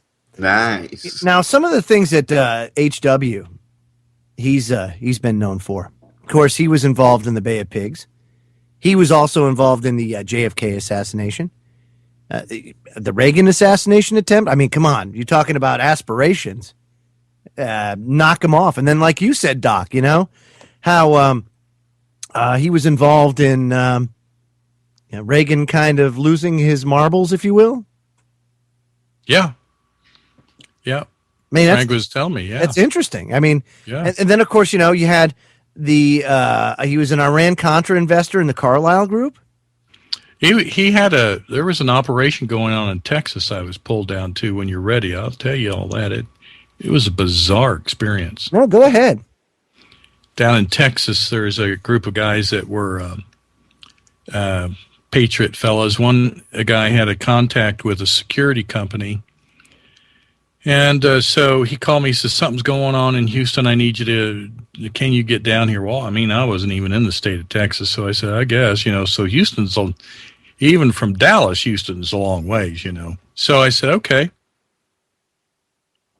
So I drove down there, hooked up with him. We went on into Houston. We went to this very elaborate hotel in Houston, Texas. And I found out really quickly that I was not dressed appropriate. I was way underdressed. But anyway, I went into the hotel and they were having all these conferences. And this is a hotel that had the glass canopies and the fancy cabanas out by the pool indoors. And, it was really pretty exotic. I said, what in the world's going on? He says, you won't believe it. He says, now, because you're friends of the security guy here, you probably go around if you want to. I said, can I go into any meeting? He says, yeah, you can try and get in a meeting. He says, I think they'll probably let you in. So I said, okay. So I go into the doors are all protected by security. It is really heavy, and the guys got me through. I went in there and sat down, and they were talking about starting a new banking system, literally. And there were men in there that were buying rights to certain areas. And so I got, I'm going, holy cow. Of course, they looked at me like, who in the world are you in here? They looked at me really like, I was the fly on the wall that wasn't supposed to be there, and I probably was. So anyway, I kind of, after a while, I got real uncomfortable for me. I went outside and I started talking out in the lobby, kind of even a lobby, kind of a big area, big lobby area. And asking, well, what's going on? He says, here's what's happened. There are negotiable instruments in the world that are signed by people that get money. In other words, they get these huge amounts of money, but they're signed by heads of countries. Once you get to a certain level, guys, if you get like 100 million, that's a special document that's signed by usually a head of a country or something. Well, these documents they become negotiable instruments on the market, on the financial markets of people that can afford it, usually country to country. And apparently there was some that had some of these really, well, they had like names like were from like Gaddafi, Idi Amin, that kind of, those are the names, okay? So they really have a lot of less value. I don't get it, but that's what they said. And there was a whole bunch of these on the market, and some guy over in the Malaysia, over there in that part of the world, bought some private businessmen with help from a certain guy in the United States, because he said, I've got to find out if I can buy these. I have to know, first of all, if I can cash them, which means he was going to have to come back to the Fed in the States. So he contacted somebody in Texas. The Texas person is, guess who? And the family from Texas. And they said, yeah, we can make this happen. So he cut a deal. And these were coming in amounts of, 200 billion, or 500, big amounts. But I think they were like 400 million here and 200 million there and one great big one and all that. Well, it all added up to $1.3 trillion. And I said, who's doing this? He says, you're not going to find out. But he says there's a rumor. I said, now, when you might be asking is, when was this time frame? This was like 94, 95 time frame, okay? And he says, there is a trust that's been set up, and purportedly it's going into the Bush trust. A Bush-controlled trust was setting up some kind of banking deal. It was the most bizarre thing I've ever experienced in my whole life. That sounds like, you should put that into a book. I think it would sell a couple of copies. I mean, that's really interesting. But of course, I don't put anything by the bushes at this point. As a matter of fact, it's as Brian Griffin would say. Wow, the evidence is really piling up. Yeah, absolutely. I mean, it is just true. The evidence is just piling up at just how nefarious these 4 generations are. And, George H.W. Bush, you asked me, based on what he's done since Popeye, we talked to, what was it, John Hankey, right? Way back, the guy that did Dark Legacy. Yeah, you and Tim interviewed him a couple of times, and I interviewed him a couple of times. Yeah, and getting into, his involvement. And then, of course, you had E. Howard Hunt's son. You talked to him. I'm going to get St. John on too. I haven't aired any of the audio. I have the interview sitting. I have the audio files on my computer, but I got a chance to sit down with him for like 3.5 hours in person and talk to him. My thing is that, there's enough evidence out there. If you want to find it, if you're searching for it, that implicates George H.W. Bush in the Kennedy assassination. He was in Dallas the day. The photo evidence kind of gives it away, but he was there. Why? I have one last part of this. Oh, sure. It's exciting. Okay, well, excite me then. They were going to have to cache these. Now, I don't know. Hold on. What's for dinner? That's yummy. It's a hamburger. Okay, because I have a club sandwich here that's just staring me in the face. I think it's funny that every host on this show is eating when they're not talking. When you do 5 hours, dude, at some point in time, you got to eat sometime. You got to do it, yeah. I ate 2 slices of pizza and drank 2 cups of coffee already, so. I should be in Edinburgh and using my Scott coin. Maybe I could get some classic drinks over there or something. So, folks, if you're listening right now, why don't you break out your dinner and everything? Let's break bread together, shall we? Okay, good. That's right. Go ahead, Doc. They were going to cache these, and so the guy that was going with them to the bank asked if would they make them okay.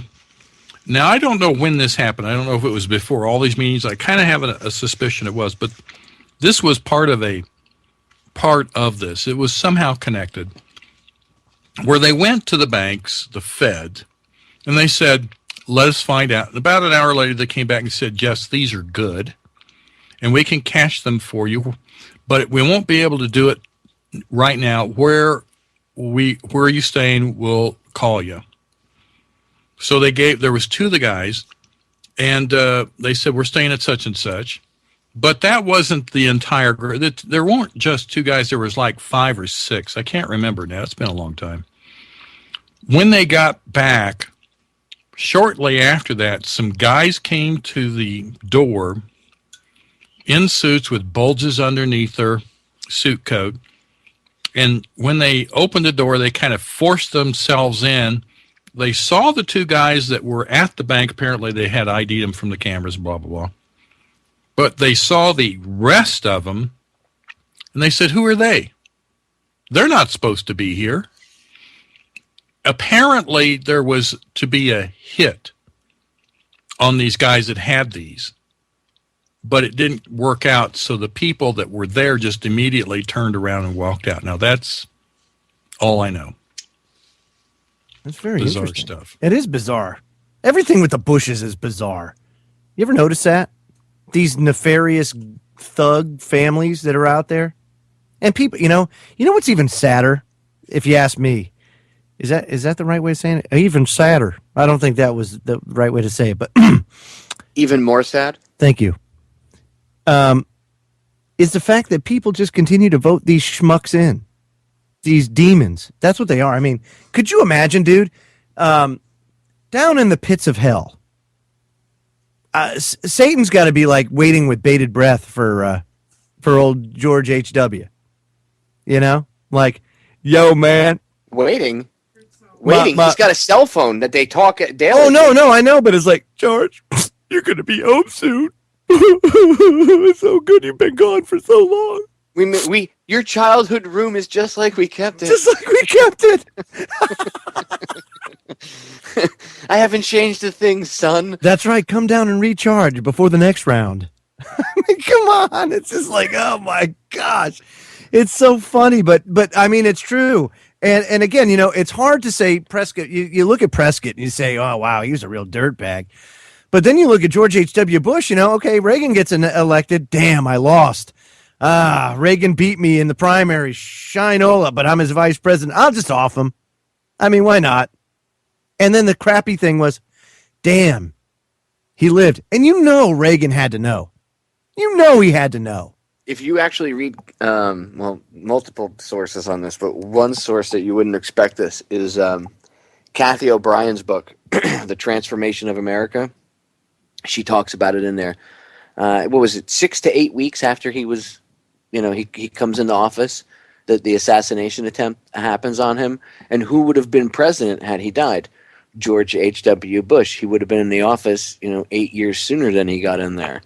So, and not only do you have that aspect, people could go, well, that's just circumstantial. Okay, is it circumstantial evidence that the guy who shot Reagan didn't do it because he thought Jodie Foster was hot and wanted to get her attention? Come on, that was a good story. I like that story. Dude, they come up with the most asinine stories I've ever heard. Like, it was really? The Inquirer story. It was the one that sells in the supermarket, dude. It's easier to believe the idea that the vice president would want the president assassinated so he could take that position of power than it is for me to believe that some whack job was trying to impress Jodie Foster, so I'm going to shoot the president because that'll get me laid. Really?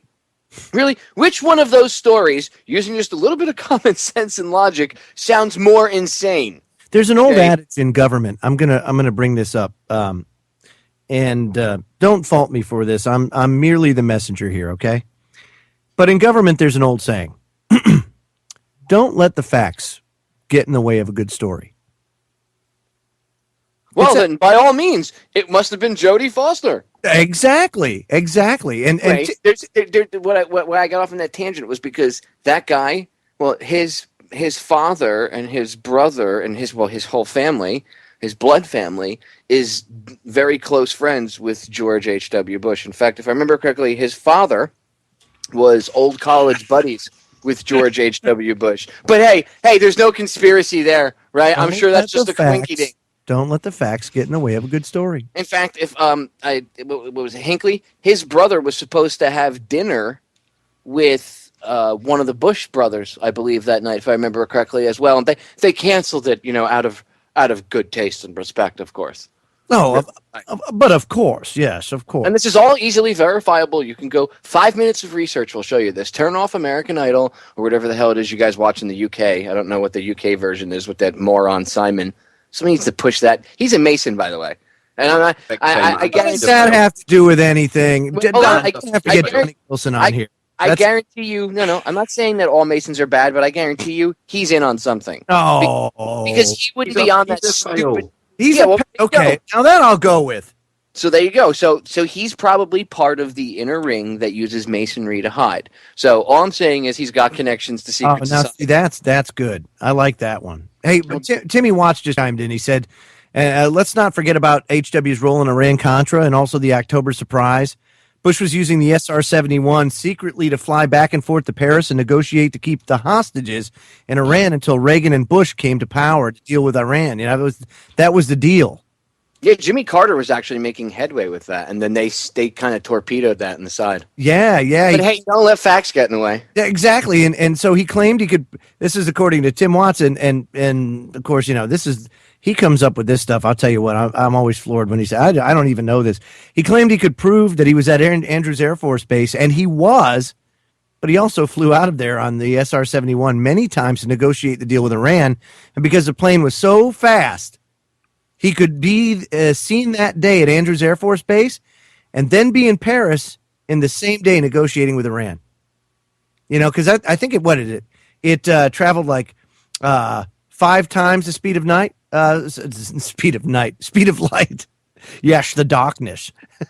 Have you ever got a chance to stand next to one of those things? It's huge. The damn thing is a monster, man. When I went to Dallas for JFK's 50th on the way back, I stopped. Oh, you went to the museum? Yeah, I stopped. Well, I went to the World War II museum that they had there, which was incredible. But on the way back, I also stopped at the USS Alabama. And when I stopped there, they have a side museum with all jets and everything. And one of the jets they had in there was a full SR-71 Blackbird. Those things are huge. I know, they're enormous, man. They're enormous. Those things leak like a sieve. When they were sitting on the ground, man, they would just leak like crazy. It's amazing, the story behind the SR-71. We're going to break in just about 30 seconds. So when we come back, I guess we'll get into GW and talk about GW and his... of course, that's fresh in everybody's head, I'm sure. This is Truth Frequency Radio. No hate, no hype, no fear. Real people, real radio. listening to the Freedom Link right here on Truth Frequency Radio, truthfrequencyradio.com. I'm Joe Joseph. Man, I tell you, it's funny when you get into this history and then, you see a message pop up on your on the chat here. And poor Johnny whistles. He says he's stroking his beef. Sorry, I had to put my reading glasses on. Beef stroganoff. Sorry.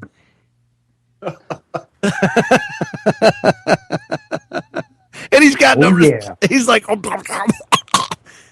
see, I used to do that to John King all the time, man. I'd throw it to him when he's in mid chew, and he'd actually have to like spit it out on his plate and go ding afterwards, real quick. So after chewing it live on air. Well, then he finally gave that up. He'd come in just he finally gave it up because I did it so much. He's like, okay, jerk, if you're gonna do that, then I'm just gonna eat on air.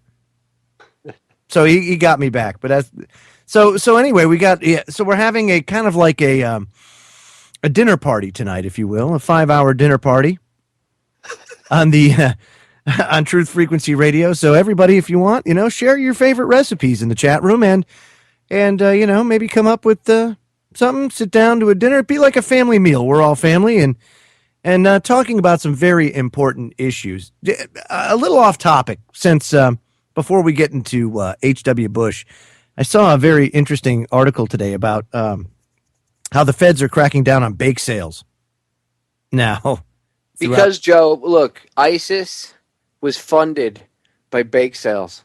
And sales of marijuana that are grown here in the United States, that funds terrorism as well. So we need to crack down on cannabis again, and we got to get rid of bake sales. So that's got to go. Oh, and garage sales too. That's got to go because I know terrorism is funded by that as well. Popeye. ISIS rhymes with icing, so obviously you got to get rid of it. Popeye and Kevin, it's about those marijuana cigarettes, you see. They're very bad for you, and they fund the terrorists. Just put mine out. You know how they used to... Safer already. Wasn't it, remember when the whole fiasco with France went down and we stopped calling them French fries and we started calling them freedom fries? You remember that? Sure do, Joe. Okay, well, that's the same thing now. What are we going to call joints now that they all fund terrorists? It's a good question. Let's ponder that. Yeah. Canaban? Canaban. Yeah, the Canaban. That's a good one. Smoke a bullet. Kanakaida? I don't know. It's ridiculous. Rand Paul, by the way, is introducing legislation to, even though it won't pass, and he knows it won't pass, he's trying to get people to vote so they put themselves on the record on where they stand on marijuana, on medical marijuana. So one of those before the elections? That's an awesome idea. Oh, yeah. I mean, you want the counter. If you want the counter to the illegal immigrants voting on the other side, all you got to do is get the pro-marijuana crowd on your side, and I guarantee you it'll be a landslide victory for you.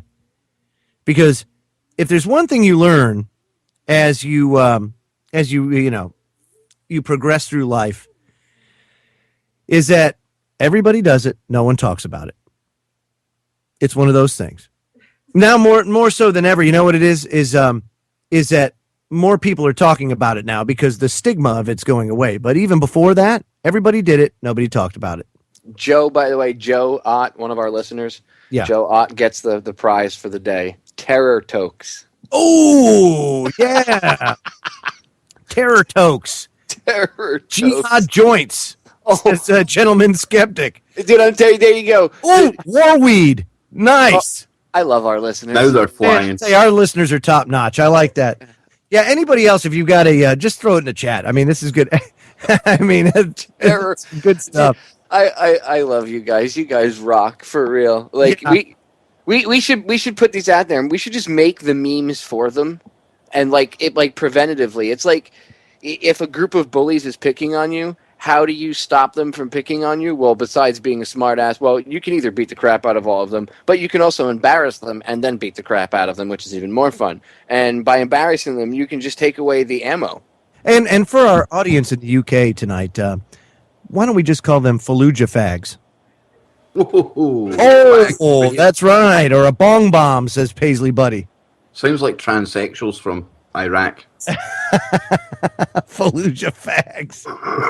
You know, Matt Obama would love it there, wouldn't he? Yes, not to offend any of our homosexual audience. I'm not trying to go there. However, Kev does try to offend you, and it's okay. Oh, I make sure I'm here for you. I'm here for you, everyone.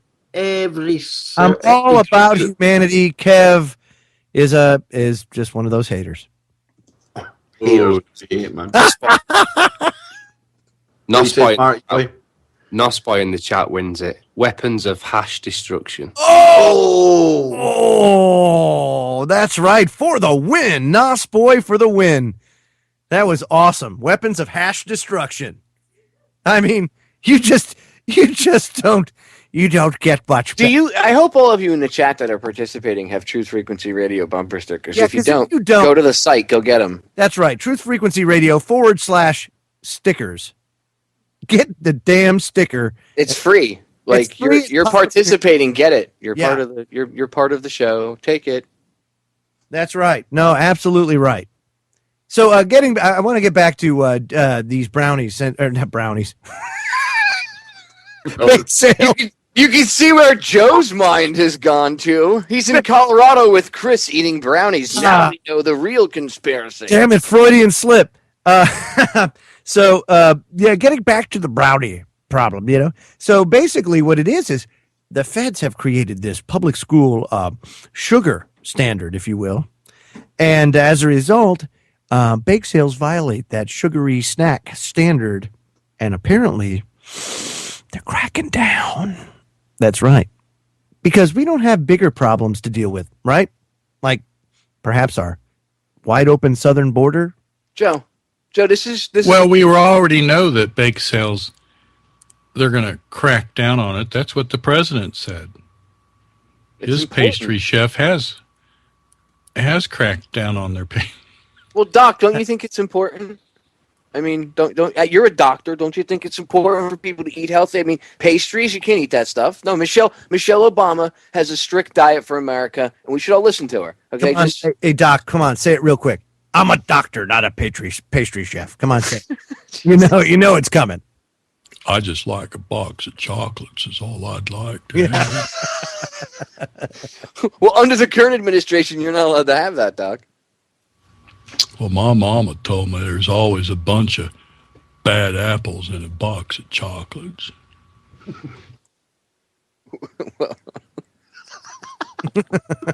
Well, how did we get here?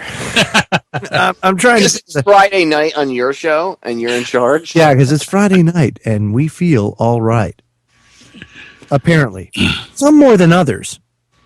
Apparently, not only is everybody eating, but they're also drinking. Whoa. Heavily. It's hot too. Woo! I just got through eating. Now I got Joe here with Joe. And of course, then there's Johnny Whistle. Oh no, actually Marty's probably sitting back with his feet up, rushing for the mic right at this moment because I just said his name. Like last time. Yep.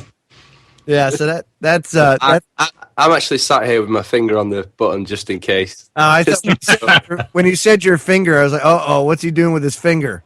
That's not good. Oh, we've gone to Hangar 18 early. Joe's trying to steer us to Saturday night 24 hours early because he's not going to be there. Because I can't be there tomorrow night, so I gotta get it. I have to. Oh yes, it's Fry night. Yes, Friday. So it's Fry night, according to Casper in the chat room. I'd say so. We're a pretty fried bunch at this point. Yeah. So the baked goods thing, very interesting. Government crackdown, all that kind of stuff. Well, they had to start with the lemonade stands, and now that they've been able to SWAT team and eradicate most of the young girls who ran those Al-Qaeda-backed lemonade stands. I mean, how dare those little blonde girls try to sell homemade lemonade? Who the hell do those kids think they are? Brownies. They're responsible for ISIS. And out of curiosity, how the hell can anybody say with a straight face or actually believe it that we live in a free country, the land of the free, if because you will. the TV told me so. But I mean, seriously, dude, it's like torches of freedom. Hey, I can go to the store with my credit card, and I can still buy stuff at Walmart, so I know I'm free. And baseball's still on TV. Yeah, you'll be lucky, though, if you don't hit a checkpoint on your way home. Yeah, but they're just out there for my safety, right? To keep your freedom intact.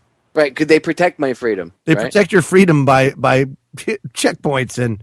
Right, well, they have to take away my freedom, because if freedom was free, then it would cause terrorism. So in order for you to have freedoms protected, they have to be locked up in a cell, right? Well, if you suspect terrorism and you call in a terrorism threat, guess what happens? If they can't find him, they arrest you. They arrest you for calling it. Right. Because you're the terror threat now. Because there wasn't any, and you called and made a mistake, although it was an honest mistake. Oh, it's amazing you say that, because a good friend of mine who's in prison right now, has been in prison for about 9 years. You may know him, Ken Hovind.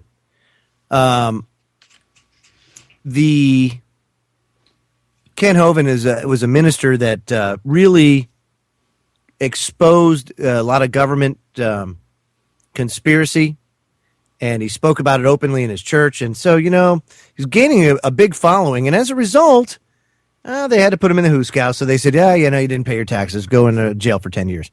So he's just about to get out next year, right? And he's been appealing his case the whole time. Well, yeah, they're not going to let him out now. Judge Rogers down in Georgia signed an order last week for the prosecution to file criminal charges against Kent. The prosecution alleges that Kent's appeals and motions are frivolous and have encumbered the government. So, because he's been, trying to maybe get a little justice, they're going to keep him in jail longer now. Yeah. But that's what they do. You're right. Look, they're justified in the bake sale thing, okay? Gentleman Skeptic said it right in the chat. That's not lemonade, it's terrorade. Okay? That lemonade was supporting ISIS. The reason why ISIS was able to establish themselves actually as a military force now, by the way. They actually have howitzers and stuff. Yeah, that's awesome. And I'm not talking like 2 or 3 of them. The military, what did the Pentagon say? They had like 150 of them. That's cool. So now ISIS is literally a small army. We could have stopped this weeks ago. And again, I'm not really down for getting involved, but we drone strike everyone else. Not like we couldn't pick them out. Well, the civilian casualties. Really, is it that hard to pick out the trucks driving in a straight column for miles in the middle of the desert, out in the middle of nowhere? What civilian casualties do you think you're going to have? Especially since everybody hanging out the back has Al-Qaeda flags and rocket launchers.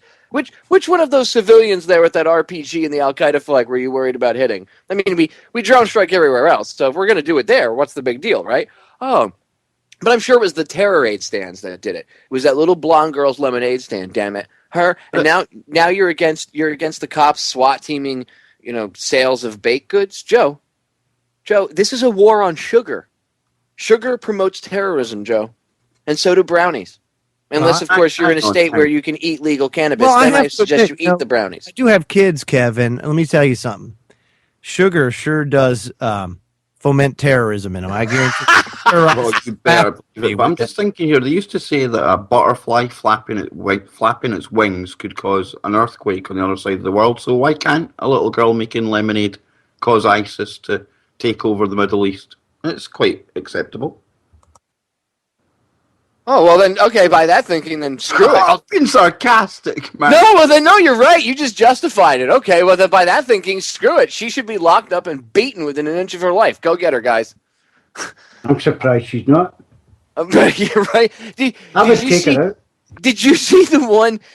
I have it on one of my YouTube channels. It's got like 500,000 views. It's this police chief at a news conference defending in one of these towns the fact that they literally, the police chief got out of the car. She was driving down the street.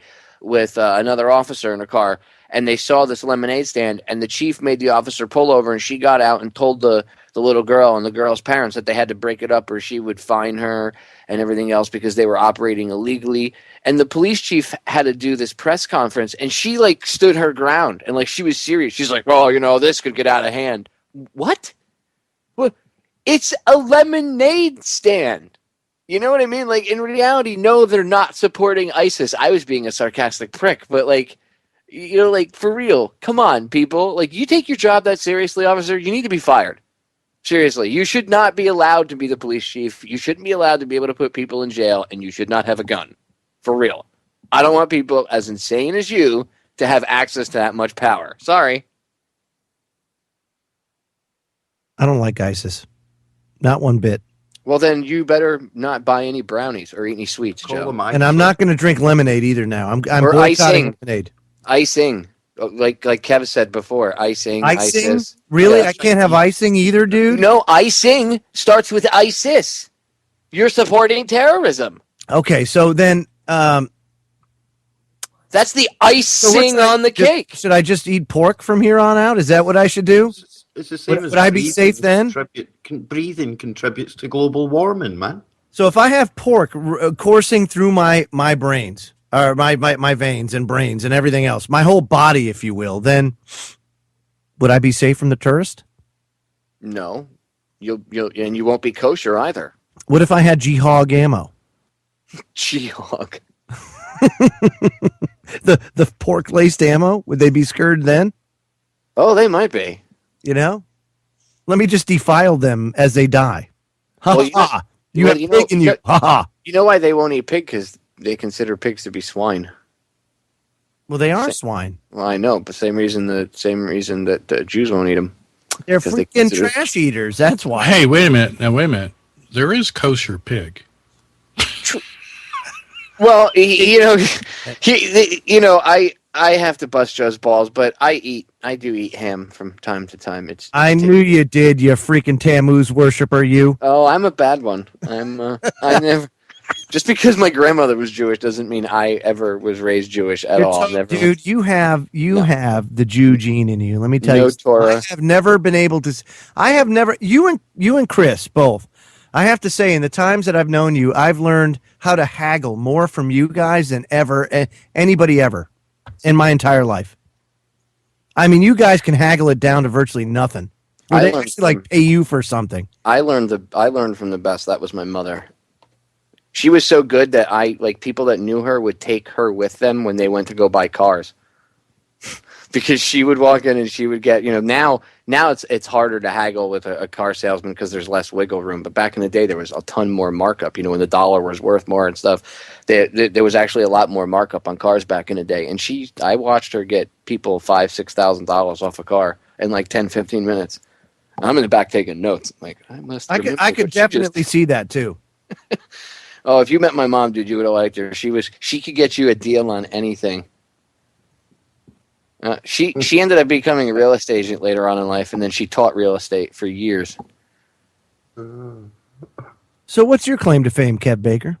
No, nothing. I'm just wishing this was the hanger. I just want to know where your Jew connection is, because I know it's somewhere. Oh, I have no connections to no religious kind of thing at all, man. You sure? Definite. You're positive about that? Oh, absolutely. Well, my mum's a bit into all that, but not me. But that's what I'm talking about. You got it somewhere. I know, I'm trying to educate her.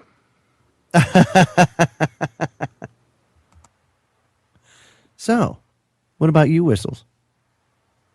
Well, I worked in a Jewish bakery, so... I knew it! See, Kev, I knew you had it's indirect, but there is a connection there.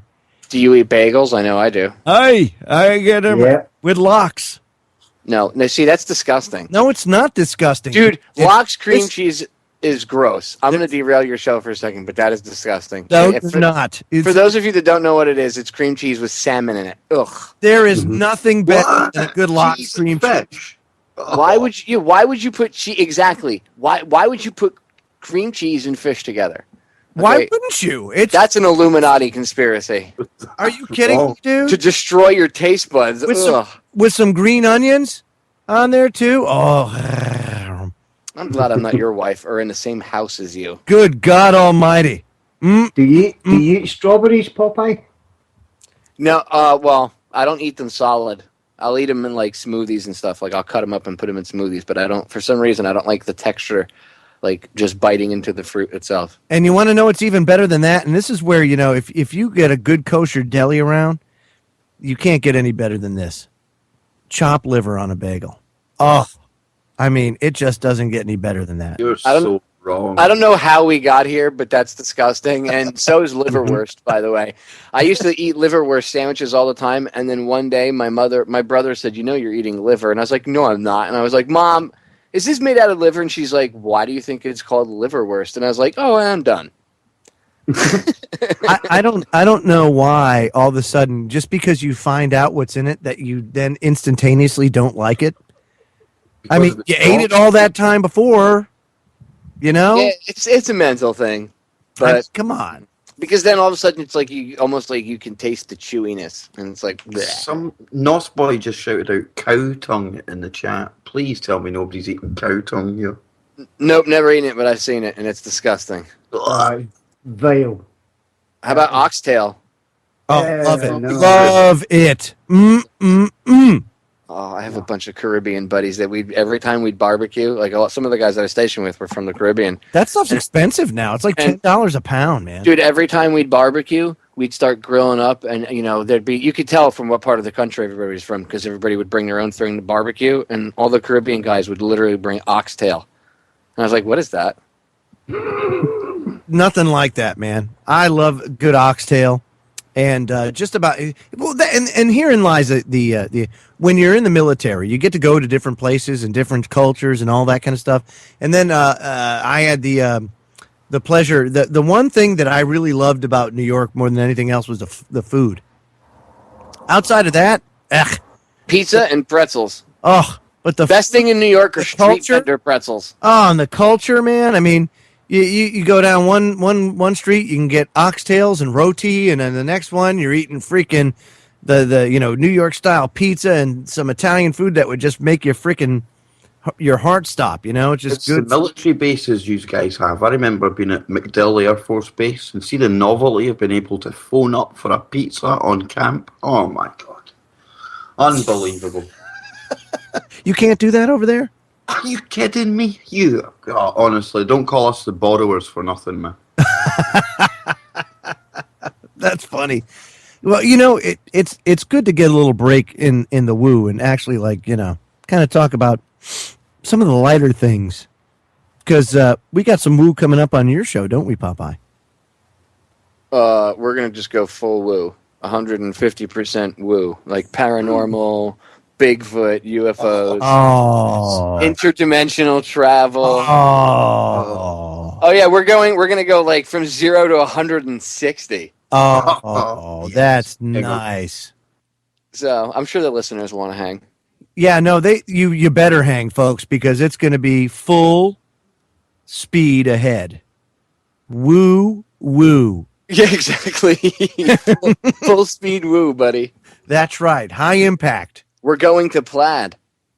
Oh, Spaceballs reference. That's awesome, man. That is awesome. And I'm a man who enjoys his taffy. That's right. Nice segue with Adam West. Little Adam West for you, 33 in the chat just as we're going into the woo. Oh, fantastic. Bastard. Oh, Adam, whoa. Hey, easy. Kev Baker's a friend of mine, okay? Glad that was your show and not mine. You got kicked for that. Quiet down. You had your chance. You actually got one in context. Brilliant. Yeah, man, it happens. When you play with soundboards long enough, you understand. It usually happens more often when Joe's had about 4 or 5 drinks in him on a Saturday night. Yeah. Unfortunately, I haven't. I was thinking about maybe a margarita, but haven't gotten around, and probably not. Don't worry. We'll miss you tomorrow night on Hangar 18, but we will also abuse you. So that's good. As is standard operating procedure when one of us is not there. If you guys didn't, I would be really disappointed. I really would. I would really, truly be disappointed. So that about wraps up the Freedom Links portion of the 5-hour Transatlantic Truth Festival. And what did you learn today? That the Bush family equals evil. I mean, truly evil. I mean, and the problem is that history, if you look at history, it absolutely shows beyond a shadow of a doubt that everything that these tinfoil hatters, myself included, have to say is absolutely true, and that you should actually believe it. Yes, folks. I ran into somebody this week that says this. Why you subscribe to those things they say on the internet? Of course I do. What am I supposed to believe? The TV? The boob tube? Really? I mean, after all, I wear my tinfoil hat proudly everywhere I go. My tinfoil hat looks like a Spartan helmet. I could see that. Mine looks more akin of the World War I German helmet with the spike on it. No, mine's full on. Mine's Leonidas's helmet with the full on like mane on top and everything. Yeah, they can. Well, at least you didn't go. Try to do any of the Matrix. So that's good. At least you're not doing that. You at least guys you're off the freaking stupid, Matrix now. I appreciate that. Stupid aluminum ones, whereas we've got aluminium ones. Aluminium. I love how you guys say that. Aluminium. That's awesome. But anyway, we're out of time on the Freedom Link. We're going over now. Is that like adamantium? Yeah. Like Wolverine's claws? To Down the Rabbit Hole. Coming up next. Right here on Truth Frequency Radio, truthfrequencyradio.com. I'll stand tall in the face of tyranny. I want it all on my freedom and liberty. I'll keep my guns, you can keep your security. I'll stand tall in the face of tyranny. I'll stand tall in the face of tyranny. I want it all on my freedom and liberty. I'll keep my guns, you can keep your security. I'll stand tall in the face of tyranny. And now, welcome to another episode of Down the Rabbit Hole. Here's your host from federaljack.com. It's Popeye. Ladies and gentlemen, welcome to another live edition. It is July 25th, 2014. It's a Friday edition of DTRH, and tonight, just like we did last week, we are continuing with a roundtable discussion. It's going to be the 4th and 5th hour. And joining me for the next 2 hours to continue this discussion, and now we're going to go into the woo half of the talk. Surprisingly, we were talking about the Bush family on Joe's show, and his show did not explode, which I was quite surprised. Chris must have put up Uber defenses, extra defenses, something, because like my Kremlin connections kept us safe, Popeye. We're cool, right? Yeah. See, that's because you're a Russian shill, Kev. If it wasn't for that, we wouldn't have been kept on air. Yeah. So Joe was able to expose the Bush family. Did a great job. I really urge listeners to go listen to his expose he did with Tim Watts a couple of years back. On I got it on my YouTube channel. That's a super in-depth. Timmy just picked apart the Bush family with a fine-tooth comb, and I don't know if the sites are still up, but I know he used to have a bunch of websites with a ton of information that you can go see. But you can go check it out. Tim's actually the voice in the intro. In my intro there, where he says, "And now here's Popeye." That's Tim. So I figured I'd give him a little shout out for that. But good broadcast, Joe. But now I want to shift gears a little bit. Before we get into the woo, though, I want to throw something out there. Do you guys know that they brought here in the States, they brought the internet sales tax back to the floor again? What's that all about, Popeye? First I've heard of that one. Oh, well, we've been fighting this for years here in the States. They want to have an internet sales tax. If you order something like on Amazon.com right now, you don't have to pay sales tax in...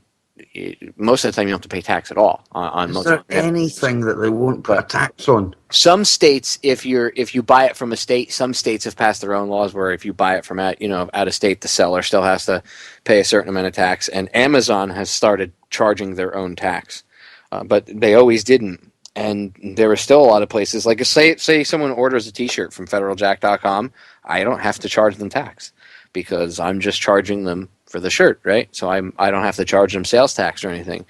If this thing passes, technically I would be required. Anybody that sells anything would be required to charge sales tax because they're going to have to pay out a certain percentage of whatever they sell online in a tax to the government. It's just a way for the government to make more money, and it keeps getting shut down. But interestingly enough, some big companies, like big retailers, have been pushing for it, like Amazon. Well, when these big corporations are pushing for it, then you know what's going to happen. Because basically they've well taken over now anyway. That's just ridiculous, dude. It's just totally ridiculous. And by the way, for the rabbit hole listeners that are just tuning in, just in case you guys are wondering, yes, I have the entire Kev Baker show, the entire Woo crew here with me, and Joe too. He's hanging out in the background too. I think he's out refreshing his coffee at the moment. But we have an entire roundtable of what I would say some of the smartest people that I'm proud and honored to call my friends. Because these guys, even though a lot of times we joke around and bust each other's balls, everybody has a ton of information stored inside their noggins. And it's important, none of us get paid for doing this. This is all volunteer. And it's important that we actually have these conversations and do these broadcasts. So I'm glad we're able to sit down and have these roundtable discussions. But yeah, this internet sales tax is crap. I just wanted to throw that out there really quick. People need to go pay attention, call their senators, congressmen, and again, every time this stuff comes out, you need to make a big deal out of it. Everybody, usually people, something happens, they come out, they fight against it, like, SOPA and PIPA, and then they'll fight against it, and then it gets knocked down, and then they try to quietly bring it back in something else. They're doing it again now. They're trying to pass. They're using the threat of cyber terrorism. They just said yesterday. I forget which government official was like, "Oh my God, you have to be careful. We're going to have an internet 9/11. It's not an if, it's a when."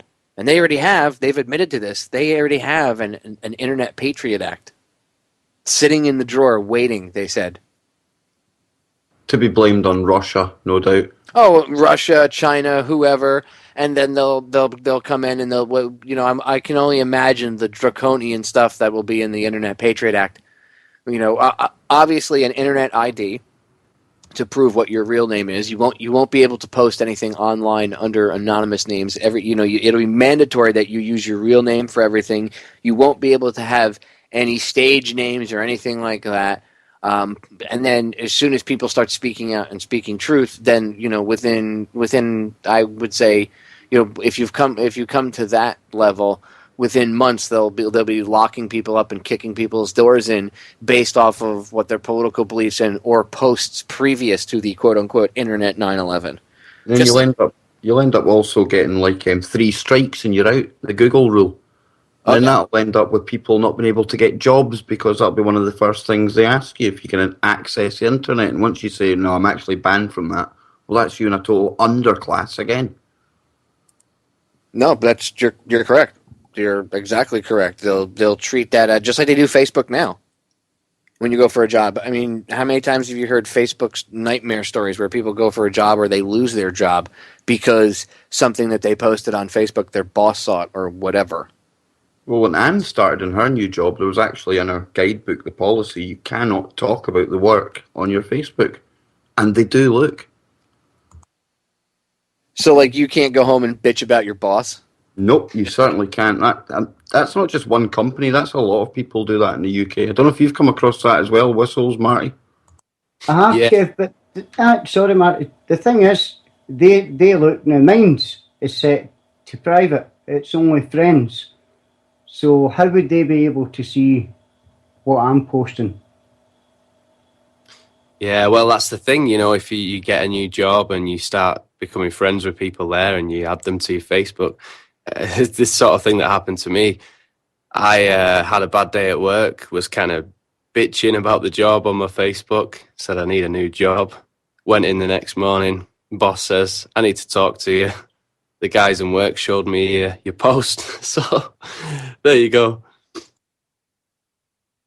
The guys in work showed it. That's the kind of people you were working with, Marty.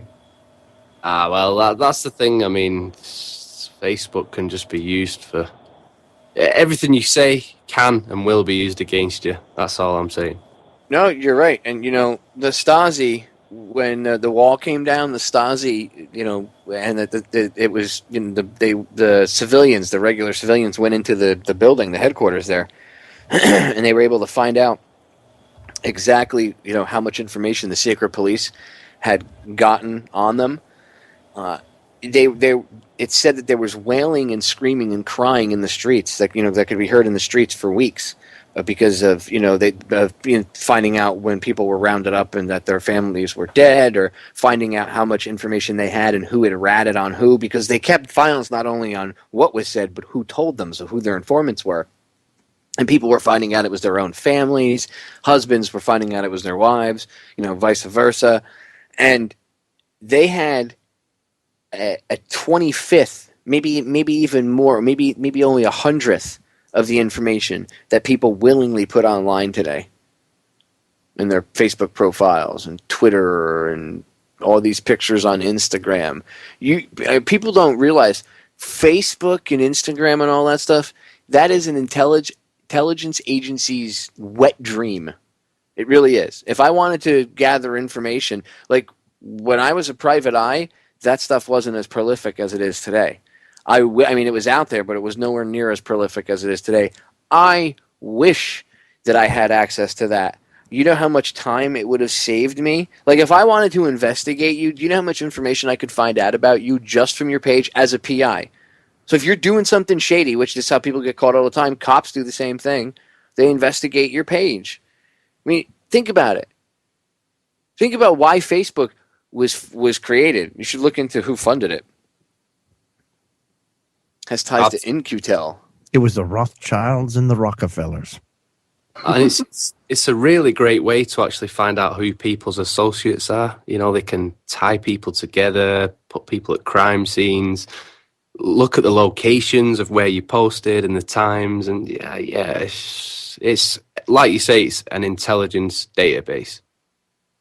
If I was like the NSA, or if I was in the CIA, or whatever, 3-letter, 4-letter organization, I would want, the first thing I would do would be monitoring Facebook pages, Twitter. Like, I know if I was in their shoes and I had their intent, how I would handle it. I'm not saying that well, that's my goal, but if I was going to put myself in the position of being them, if I was them, how would I do? What would I do? Okay, we have to think like that. And then if you put yourself back in your shoes, realize they monitor everything. That's why I don't have a personal one. I have one for my radio show. I have one for Federal Jack, but I don't have one for me personally because there's no need for that. I don't put pictures of my everyday life up there. Once in a while, I'll put a picture of my dog or a recipe or something up for the listeners. But I don't put pictures up of my everyday life for a reason, because I know that all of it is being recorded. It's not just me. People are, you paranoid? They're watching you? No, they're watching everyone. They're monitoring everyone. Why do you think they want that huge building out in Utah? See, that's the thing. It's got that bad now that the people you're working for are looking at what you're doing. Do you know what I mean? That's stepping over the line, really. Yeah. The thing is with Facebook as well, they keep changing the settings and they don't tell anybody. You've got privacy settings, you've got ways of stopping people who aren't your friends seeing your posts and your pictures and stuff. And Facebook just seem to go and reset these every now and again without telling people and just basically leaving the door open. Purposely, of course. Well, but see, that's shady. And you're right. Facebook changes stuff, and then they don't tell you how to. Look what they did with the following feature, right? They made it harder to see people that you do follow, too. And now you can only reach like 10 people. Dude, it's ridiculous. Yeah. Dude, the InfoWars Social Networking Coalition page, right? There's like over 100 of us that have access to it. And we all post our radio shows or stuff from our blogs or whatever. And, videos, whatever. And that thing has like something like 45,000 likes. Like, that means people have liked it and they should be able to see that 44,000 people should be able to see things. And I remember back in the day when if I posted, all I had to do to like make my server hum like a race car engine was to post something on that, on that page alone by itself. And 44,000 people would see it within 10, 15 minutes. And you would see them. You could literally see that, at least half of them coming to the website. There was a time when I could only post to 1 or 2 pages or maybe one page in a group, and then you'd have to wait maybe a half hour and then post to another page or a group because it would just bring in that amount of traffic. You didn't want people, you wanted it to have a nice smooth flow and, literally, hundreds per minute. Now, you're lucky if you reach 100 people total. I mean, it's right in your face, unless, of course, you want to pay for it. If you want to pay for it, then, of course, then you're sure. And you wonder why, what did he just make? 130 billion or something like that he's worth? Or something? Or 33 billion? There's that friggin' number again. Zuckerberg's supposedly the richest man in the world now. Like, yeah, $1,059,000 billion. Yeah. Million, billion, quadrillion. I mean, it's just like, and he, what does he produce? What is Facebook good for? That's it. He's an information gathering tool. See, people think that he puts this together so people can talk to each other. No, you're the product. He's packaging and he's selling you. And he's sitting laughing at all of us. Yeah, and also if you look at the terms of service, once you upload a photo to Facebook, it doesn't matter if it's of your family, your kids, whatever, it's now their property. And most people don't know that. And there was actually a case in the UK where one young girl, I think she was in her teens, she was going around the local Walmart. It's Asda over here, we've been into that before. But she was actually shocked to find herself in the clothing section. One of her images that she had uploaded to Facebook had been sold by them to another company and then sold on to Asda, Walmart, as the face of this T-shirt, a new brand. She got nothing because in the terms of service, all that belongs to Zuckerberg. How do you like that? No wonder he's worth $189 billion. Why do you think I take so many selfies, Joe? You're going to see me on one of these T-shirts one day over there. I hope to see that that ancient statue, perhaps on the on some T-shirts. You know, you and Popeye with your wiener in his ear. Yeah, never. That Chris Geo picture. Well, that's okay. We got a few choice ones of you guys too. So, and in case the listeners are wondering, you can just go tune into any of the past 6 episodes of Hang Your 18 to fill yourselves in. Just go over to the archive section.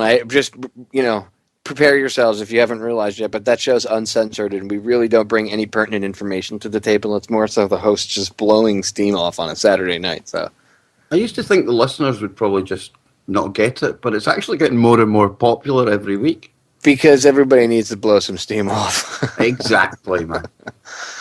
And everybody likes to know that their favorite radio show hosts are all real people and not just actors coming up here to play a part in this bigger picture, this bigger movie, as it were. I like to call it a live action play, and we're all taking part in it. What's that famous quote? All the world's a stage. But then you get people taking it too far, and then anything you talk about on Facebook, any event, it's all an act. Doesn't matter. Everything's fake. Oh well, no. See, that's different. I don't mean yes, I believe that there are crisis actors, but the problem is... there definitely is, because there's even companies in the UK. I was sending links to Everard the other day. He was talking about it on his show. There's umpteen companies out there, and yet you talk about this to some people, and they just give you that blank look as if you're absolutely crazy. Because they're, like you said, the problem is that this is where the disinfo can come in, because... it's to the point where most people don't trust the government or the mainstream media anymore because they've been caught lying so many times. So if someone was like, yeah, the government is actually harboring Martians, there's 30% of the public would be like, yeah, okay, I could believe it. And the Martians actually control the government and they're actually in charge. Yeah, I could totally believe it. You know what I mean? People are going to believe something that might sound outlandish to others. So it's not that far from the truth, probably. Well, that's what I'm saying. When you research it, you're like, reptilians. But what I'm saying is, it doesn't matter what you say. They've been lied to so many times. People are more apt to believe certain things now, especially if it's against the government. And part of the problem with that is you'll get people that they have a huge listenership, and maybe they're not as well versed into doing the research, and that's a huge problem. You shouldn't be speaking about this stuff if you're not researched in it. I don't mean you watched a couple of YouTube documentaries and suddenly you're friggin' genius. I mean, you have to go buy books and you actually have to read stuff. Okay? You can look online for certain things, but you still have to have books and you have to read. You have to be able to do some research. Again, watching a couple documentaries or a couple YouTube videos does not make you an expert on anything. And that's the Woo Crew rolled out. Oh no. Well, seriously, it doesn't make you an expert on anything. That's why, there's a lot of people that come out with, they come out with stuff, and there are people that genuinely don't do it on purpose. They mean well, but they're just fed disinformation. And then there's people, this is where the disinfo trolls can thrive, because now they can put out whatever info and people will just lap it up. And then what happens is it gets out there and then it's proven to be wrong. And that's always conveniently the same stuff that the mainstream media seems to point to try to pigeonhole us and make us look like we're irrelevant and prove that we're wrong in some way, shape, or form. So it's all a big chess game. You have to be able to see it for what it is. That's why I agree. Yes, there are conspiracies and things, but like when an event happens, I'm usually one of the first ones that says, everybody chill out and wait for 48 to 72 hours. You got to let everybody calm down, let the emotions calm down, and let's see what information comes out. Also, let's see the reaction. The reaction not by the people, but by the powers that shouldn't be. Like if there's dead kids, say there's a school shooting, right? And the kids aren't even dead yet. They're still like, I can be saved. And the politicians are on TV going, we need gun control.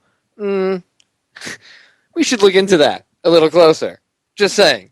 Because it's all about reaction. You know what I mean? It's how people react to the situation. But we need to like calm down with certain things and not just run with stuff because it sounds good or it'll get listeners or stuff. That's why a lot of times the alternative media, and I criticize this all the time. It's one of our flaws as the alternative media, and I actually go out of my way not to do it specifically because that's what gives the other side ammo to use against us. Yeah, no, it sure does. You know, one thing that people can do that I found is very, very informative is you go to these government websites, like, for example, the Department of Energy, the Department of Health and Human Services, FEMA, FedBizOps, all this kind of stuff. Just go, if FedBizOps a big one, but go and crawl these sites because you'll come to find out that all the information that you'll ever need is on those sites. They're there.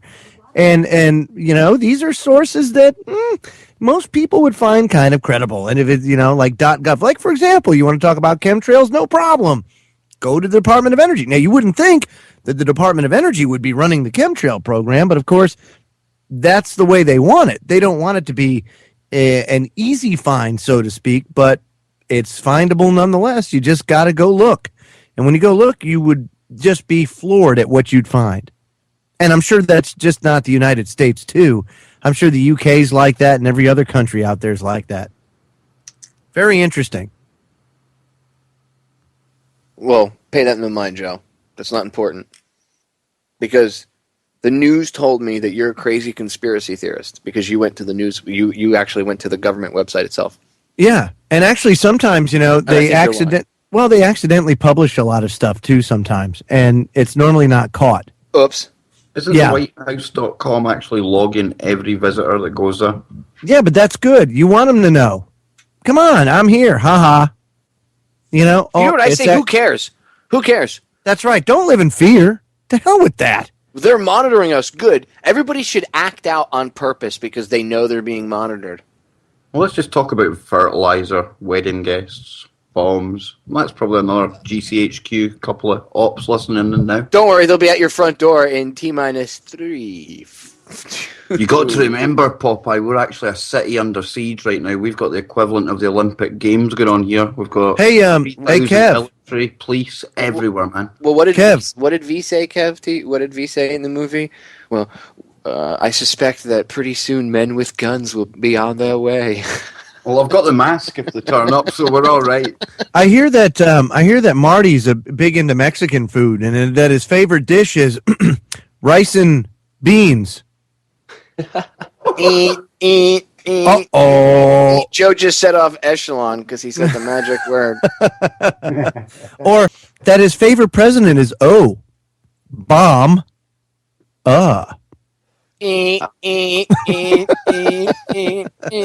Didn't you guys know that I actually collect pressure cookers for a hobby? I do it, yeah. Oh, freaking terrorist, you Scottish bastard. No, you're English. That's right. You're over. That's right. When he's not making a good single malt in his kitchen, he's he collects pressure cookers in his spare time. Yes. See, yes. I find the Presto pressure cooker actually makes a great single malt. Don't worry, MI5, MI6, GCHQ, DHS from over here, the FBI, and I'm sure the Marine Corps will be at your front. Probably all laughing hysterically, saying, "Man, this is great. I mean, who knew we could learn so much listening into this crap?" You know, the FBI gave out a contract a couple of years ago to a private company. I think it was in Virginia. I think it was Virginia, or maybe it was by you, Joe, in North Carolina. But anyway, Virginia's close to you. They're recording every internet-based broadcast. Pricks. Well, hey, you know what? All I'm going to say is, if you guys, they got like now. I know the contract back then was $500,000. I think it was for the year. I'm sure each year they up it, knowing how companies screw the government for money. So, perhaps you guys could go to truthfrequencyradio.com and donate a little bit of money. I mean, it's job security. If you're getting paid like $500,000 to monitor us, Chris provides you with the archives for free. The least you could do is throw a couple bucks his way. You know what I'm saying? Like, he gives you the high quality stream you're listening to, and if you're recording it, I mean, really, you can go to the sites, most of these places, and get their archives for free, which I'm sure you probably already do, or you have an algorithm that does it. So throw a couple bucks to Truth Frequency Radio. Go to truthfrequencyradio.com. It's job security. Okay? The longer that this network is on the air, the longer that you'll have a purpose for being, right? Especially considering we're one of the top networks, I'm just saying. No, and you're right. You're right. It is job security. Not to mention the fact that you might actually learn a thing or two, which would be good. And then, you know, you could say, well, I'm here. I might as well do something constructive and actually change something for the better. Well, you would hope that they would do that. Anyway, I'm going to cut us off. Stay tuned, ladies and gentlemen. 3 minutes, and then we'll be back. Woo coming up. Don't go anywhere. This is the Truth Frequency Radio Network. We are TFR. Truth Frequency Radio. We are back, ladies and gentlemen. And as I promised, we are going to get into the woo side of the broadcast because there is just too much woo, and it's a Friday, and I have the woo crew with me. And who better to talk insane stuff? I don't think it's insane, actually. I think all of it's plausible and mostly probable. I don't think any of it's crazy. Anyway, I want to start off with something that I usually get into with people like Nick Redfern and other investigators that have gone into this, but cryptozoology. Oh, yeah. You guys are familiar with cryptozoology. Yes. Interesting topic. A lot of interesting, weird creatures, I guess you could say, out there. Things like Just a bit. Things like Bigfoot, Yetis, just tons of stuff. The Jersey Devil, giant squid, mysterious water beasts. I mean, I've seen a lot of Transdimensional beings. Chupacabras. Yep, all of it. So the first cryptid, I guess we could talk about, I want to pick your brains about, is obviously one of the most famous, but I want to ask you what your take is on it. Because I since we're going to talk woo, what better of a subject? I want to talk about Sasquatch for a minute.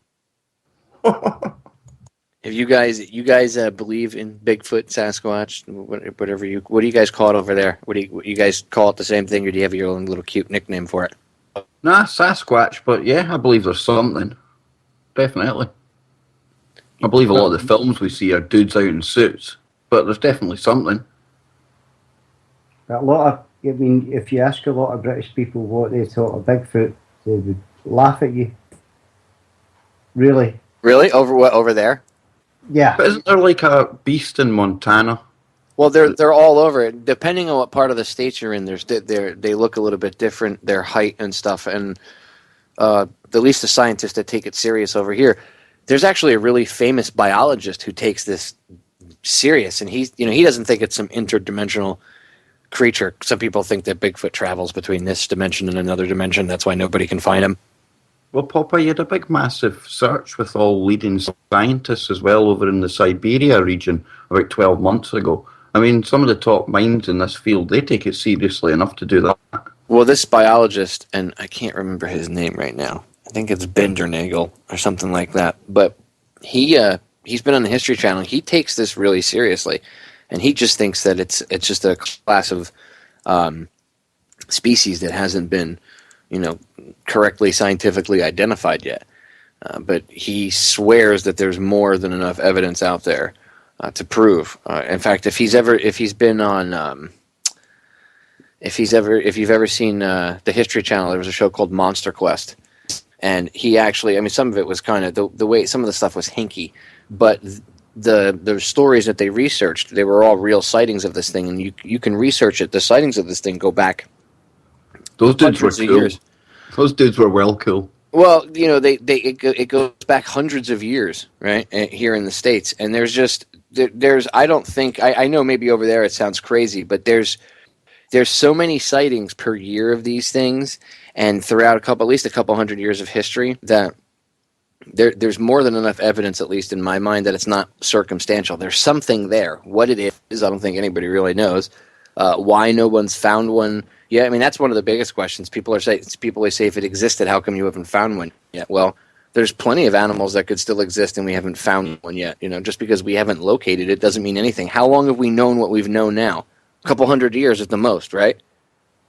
We don't even know half the stuff that's down at the bottom of the ocean yet. Do you think Bigfoot could have been an experiment? It could have been, but the reason why I doubt it is because some of these stories go back hundreds of years, if not even longer, to the natives that were here. And they talked about a hairy man-beast type creature too. And it's not only in this country, it's worldwide. They were talking about Al Gore. No, that's Man-Bear-Pig.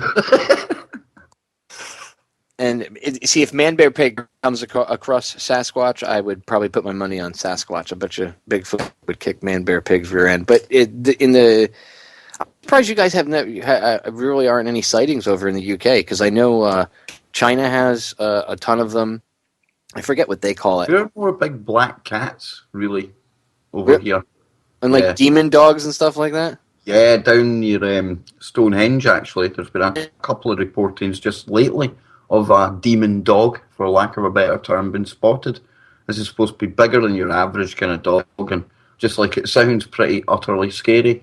I don't know if it's right or wrong, Popeye, but I mean, I keep an open mind on all this stuff. Why not? And then down there, you've got a place called Porton Down. That's like where they do all the kind of bio kind of testing for the army and stuff like that. Who's to say that isn't the result of some kind of genetic testing or some kind of engineering and then got out onto the plane? Good question. I mean, it could have. Not like they haven't done, released things on purpose before or even accidentally. But look at the foot and mouth outbreak over here. All the farmers ended up having to lose all their livestock, and it turned out that was a bioweapon. Well, they do these type of experiments anyway. It is true that they have like Island of Dr. Moreau type things going on. Mengele was doing it 70 years ago. What's to think that we're not doing it today? Exactly. What's that island? Plum Island, right? Yeah, that's like your version of our Porton Down. They used to offer us extra money, Popeye, if we wanted to go and take part in medical tests when we were in the army. Funnily enough, I turned that one down. Smart man. You'd probably have a third eye. Seen some of them coming back like dribbling idiots, licking windows and things, do you know what I mean? Wondering why they were the way they were.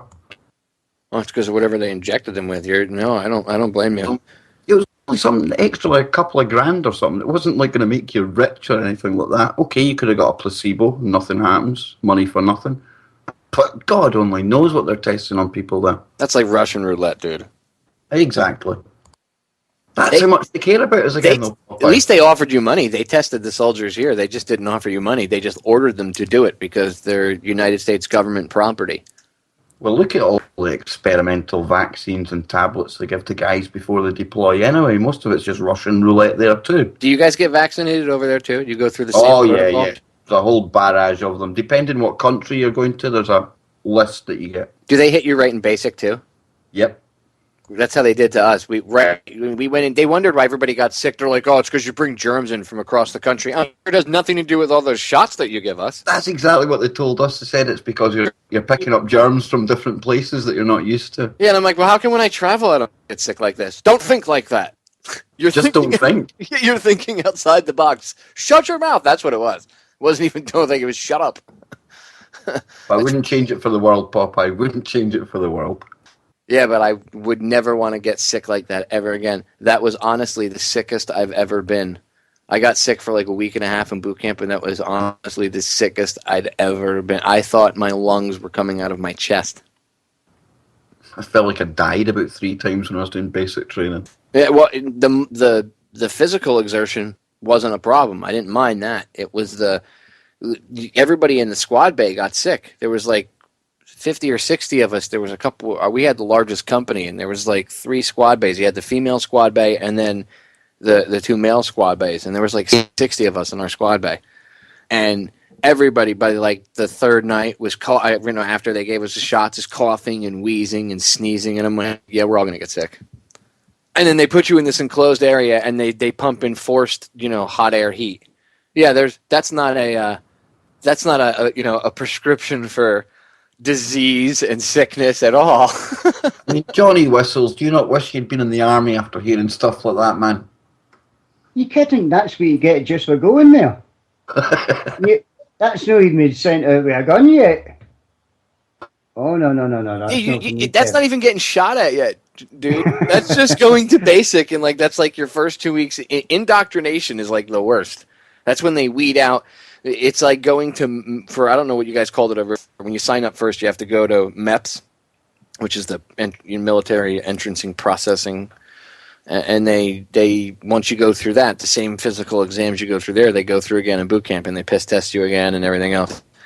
And then they bust your balls over a few other things. Like I watched a guy get kicked out because he had a rebel flag tattoo on his arm, and it was high up on his arm, so it would have been covered.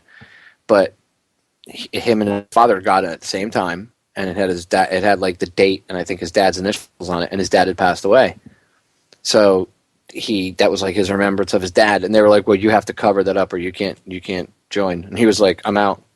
And they processed him right out within like 3 or 4 days because he wouldn't get it covered up.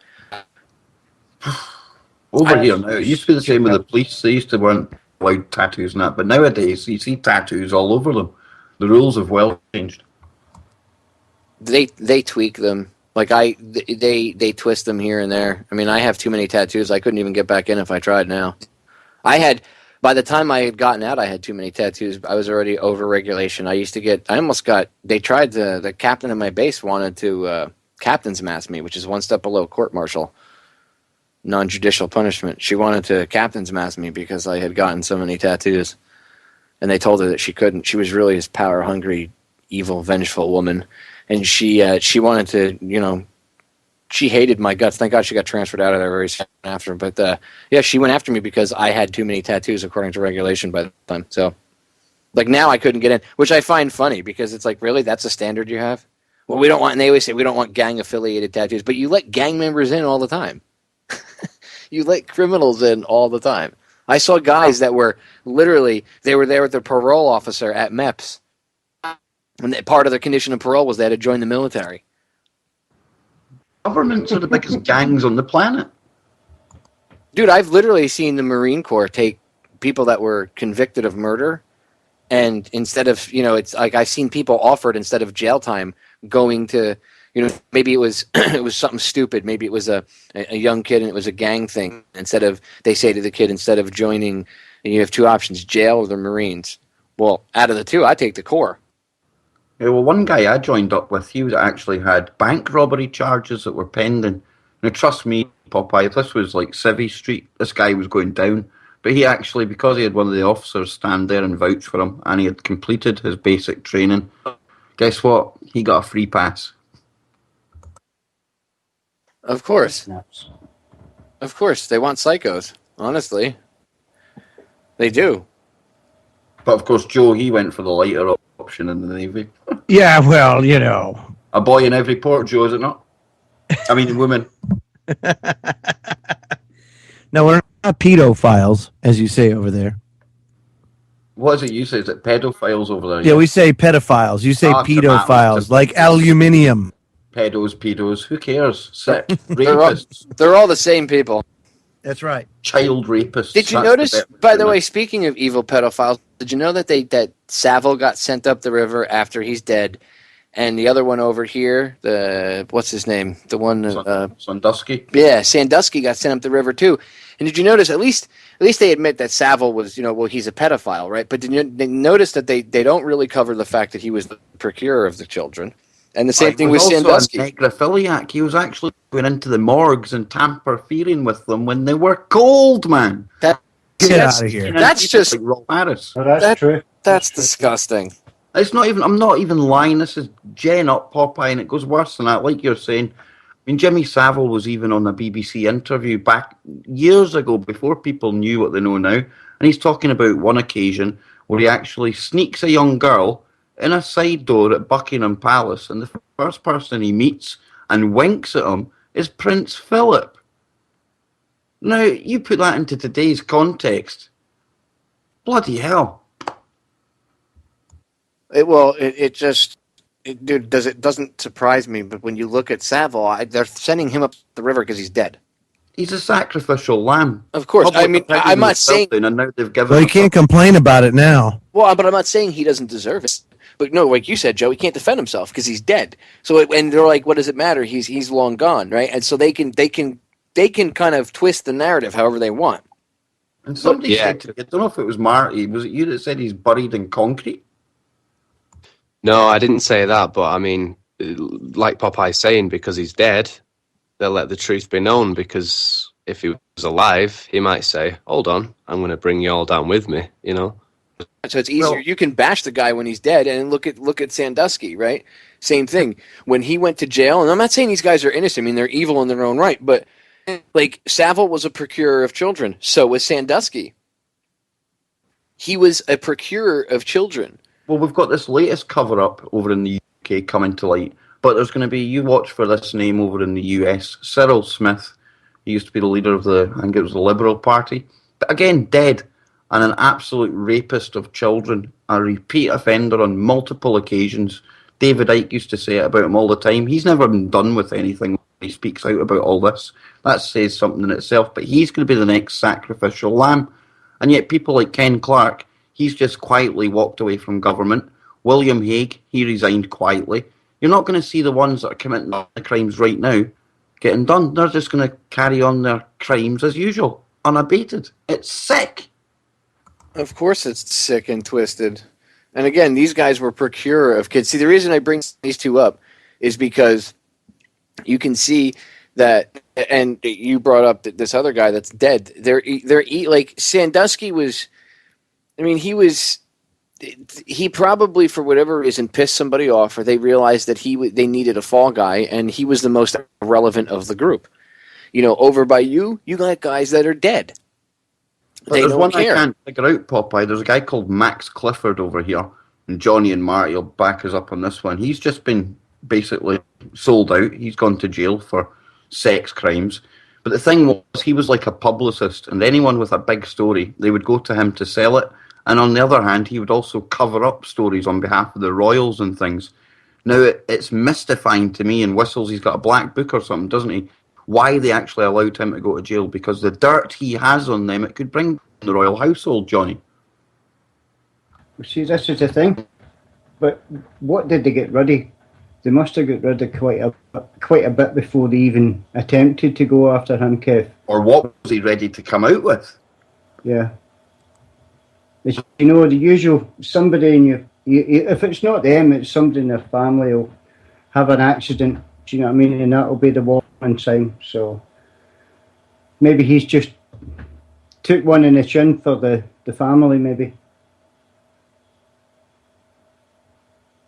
All these people are connected. They're all members of these secret societies. They all engage in different ritualistic ceremonies. They're probably, half of them are probably members of the Church of Satan, Temple of Set, any of these other, Ordo Templi Orientis. Christopher Everard came on my show. He's been on the show multiple times, but one time he came on and he brought this audio on and he played it, and it was of a group of people from the OTO actually trying to invoke Tiamat, and they were praying to Lord Enki. Enki. Name sound familiar? Anyone? Enki? Book of Enki? Yeah, the Anunnaki. So, like... The Book of Enoch, man. I must be getting too late here for me. Well, like, here you have, here you have a group of individuals in this weird secret society with occulted information, and they're doing ceremonies trying to invoke dark entities, and at the same time praying to members of the Anunnaki? Huh? Yeah, dude, I'll tell you what, man. I'm just saying. I'm not saying that they're they wrong. do all sorts of they do all sorts of crazy crap. Problem is with all these all the people that claim to be atheists and stuff, that the one thing I always point to them is that these secret societies and all that, they all believe in it. They all know the spiritual stuff is real. And the thing is you can deny it, but that doesn't change reality. Like, we can deny that, we can believe whatever we want, but reality is still reality at the end of the day. I may be wrong, you may be wrong. Somebody who talks about Enki a lot is David Icke, and there's a bit of a discussion going on in the chat room just good or bad. I was saying, if I could wake up a fraction of what David Icke has woken up, I'd be absolutely elated. What's your take on David Icke? Joe?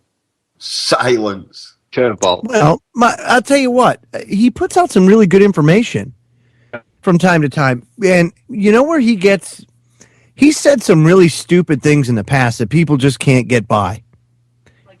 When he said he was Christ. But you know what he meant by that was not. I understand what he. Well, at least what he. You understand what I'm saying, though. No, I understand how it looks, but right. I also can understand. If he explained himself at the time, and I mean, it sounds like a plausible explanation. Everybody's human, so I understand what he meant, and it's just easily attacked when you're coming off like that. And I look, if you present that kind of target, then yeah, it's easy to attack. Because most of the world's not ready for that, dude. He's a very smart man. My issue is over the years, I think David's a very smart individual. I would love to interview him myself. Same here, man. I'd love to get him on here. But I think that there, sometimes there are certain people in this thing that have an ego. Whatever, if he does, he does. There's a lot of people that do. You just got to learn how to deal with it. And the only other thing that I think is a bit shady is that whole people's voice thing that was going on. That's the only question I have. Other than that, I don't care if he talks about reptiles or anything. Like, people bash him for that. Whatever. So no, you have to talk about that stuff. But he didn't come up with that theory. This is the thing. That's wrong. Like, you can't say he's just repeating it. Yeah, yes, right. Like, he's just taking everybody else's information about that theory and putting it together in a book and saying, look, and then pointing to it and saying, these are the people. Like, he's not saying that. Like, you can't say that he came. A lot of people have this fallacy where they're like, oh, Ike made them up. No, he didn't. No, he didn't. That's why Satan in the Garden of Eden is referred to as the serpent. He's reptilian. Look at all the symbology through the different. There's a bunch of it. Yeah, well. There's no doubt, man. To me, there's just no doubt. And believe it or not, the more I dig into it, and I've been digging into a lot of this stuff lately, the more I find it relevant that a lot of the stuff that Ike says, and a lot of the things that a lot of the researchers say out there that dig into this stuff. It's more true than not true. As a matter of fact, it's like I say all the time, reality is 180 degrees out of phase with what you perceive. So it just is what it is, and we can deny it all day. Bro, well, I don't have an issue with what he talks about at all. No, me neither. Like I said, the only thing I have an issue with is that whole people's voice thing. Me too. And what that does is just it deters people from donating to causes because, look at it. Look what they did. They got burnt. People got burnt. I saw comments from some people saying they donated upwards of $1,000 and more. That's a lot of freaking money in this day and age. And what do you do? The more people you alienate, dude, then the more people that aren't going to help out the actual legitimate sources, and then that ends up doing more negative than any good. Right, and when you're fighting against the money powers, it's tough. Imagine what Geo would do with that kind of money for this website on the shoestring that he's built this network on. Can you imagine it? It'd be something to behold, wouldn't it? For $100,000, I could take down all of terrestrial radio. Well, that's the thing. That's why it's frustrating for a lot of people that that donate to the alternative media, because we don't have that. That's the only reason why. I mean, we've done a hell of a job over the years. Look where we've come. What's the old saying? I think Gandhi said it. The first they ignore you, then they laugh at you, then they fight you, then you win. Well, we're at stage 3, because remember, in 2006, they didn't even pay us any mind. We didn't exist. And then by 2008, it was, those crazy conspiracy theorists, or it was truthers, and then it was the Tea Party, and then, now it's just conspiracy theorists all lumped in together. And there's just one big group, one big attack on everybody. So we're at the point where first they ignored us, then they made fun of us. Remember, they would laugh at us and point fingers. Sure, now they're actually fighting us. Now they talk. I mean, if we weren't relevant, why does CNN have to cover the same things we do? Even if it's making fun of what we talk about, why does MSNBC have to cover the same things now? Because we're forcing them to. That's why. Look what happens when we don't. Well, it's like I said earlier, this whole People's Voice thing, right? They got like $2 million in donations. Like I said, for $100,000, I could, you want to make a micro station? Micro station's about anywhere from, let's just put it at $500 for a decent one. And then you could really get a decent one for $500.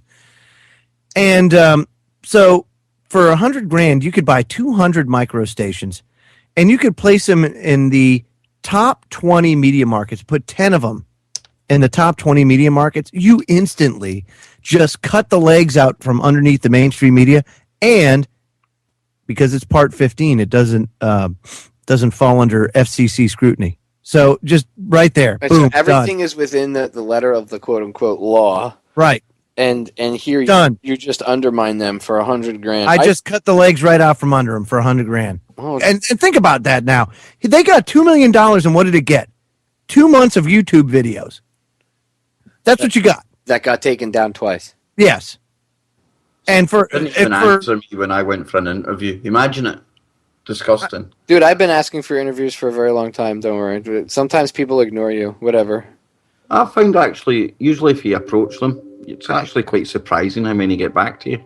But some of them, you get to that. There's 90% of the people who get back to you, and then there's this 10% that just, for whatever reason, they are really... look, some people have egos, dude. It is what it is. But either way, the valid question is, is more so about the People's Voice thing than, to answer your question, than anything else. And I don't hate on the man. I mean, I respect his research. I have a bunch of his books. Yeah, sure.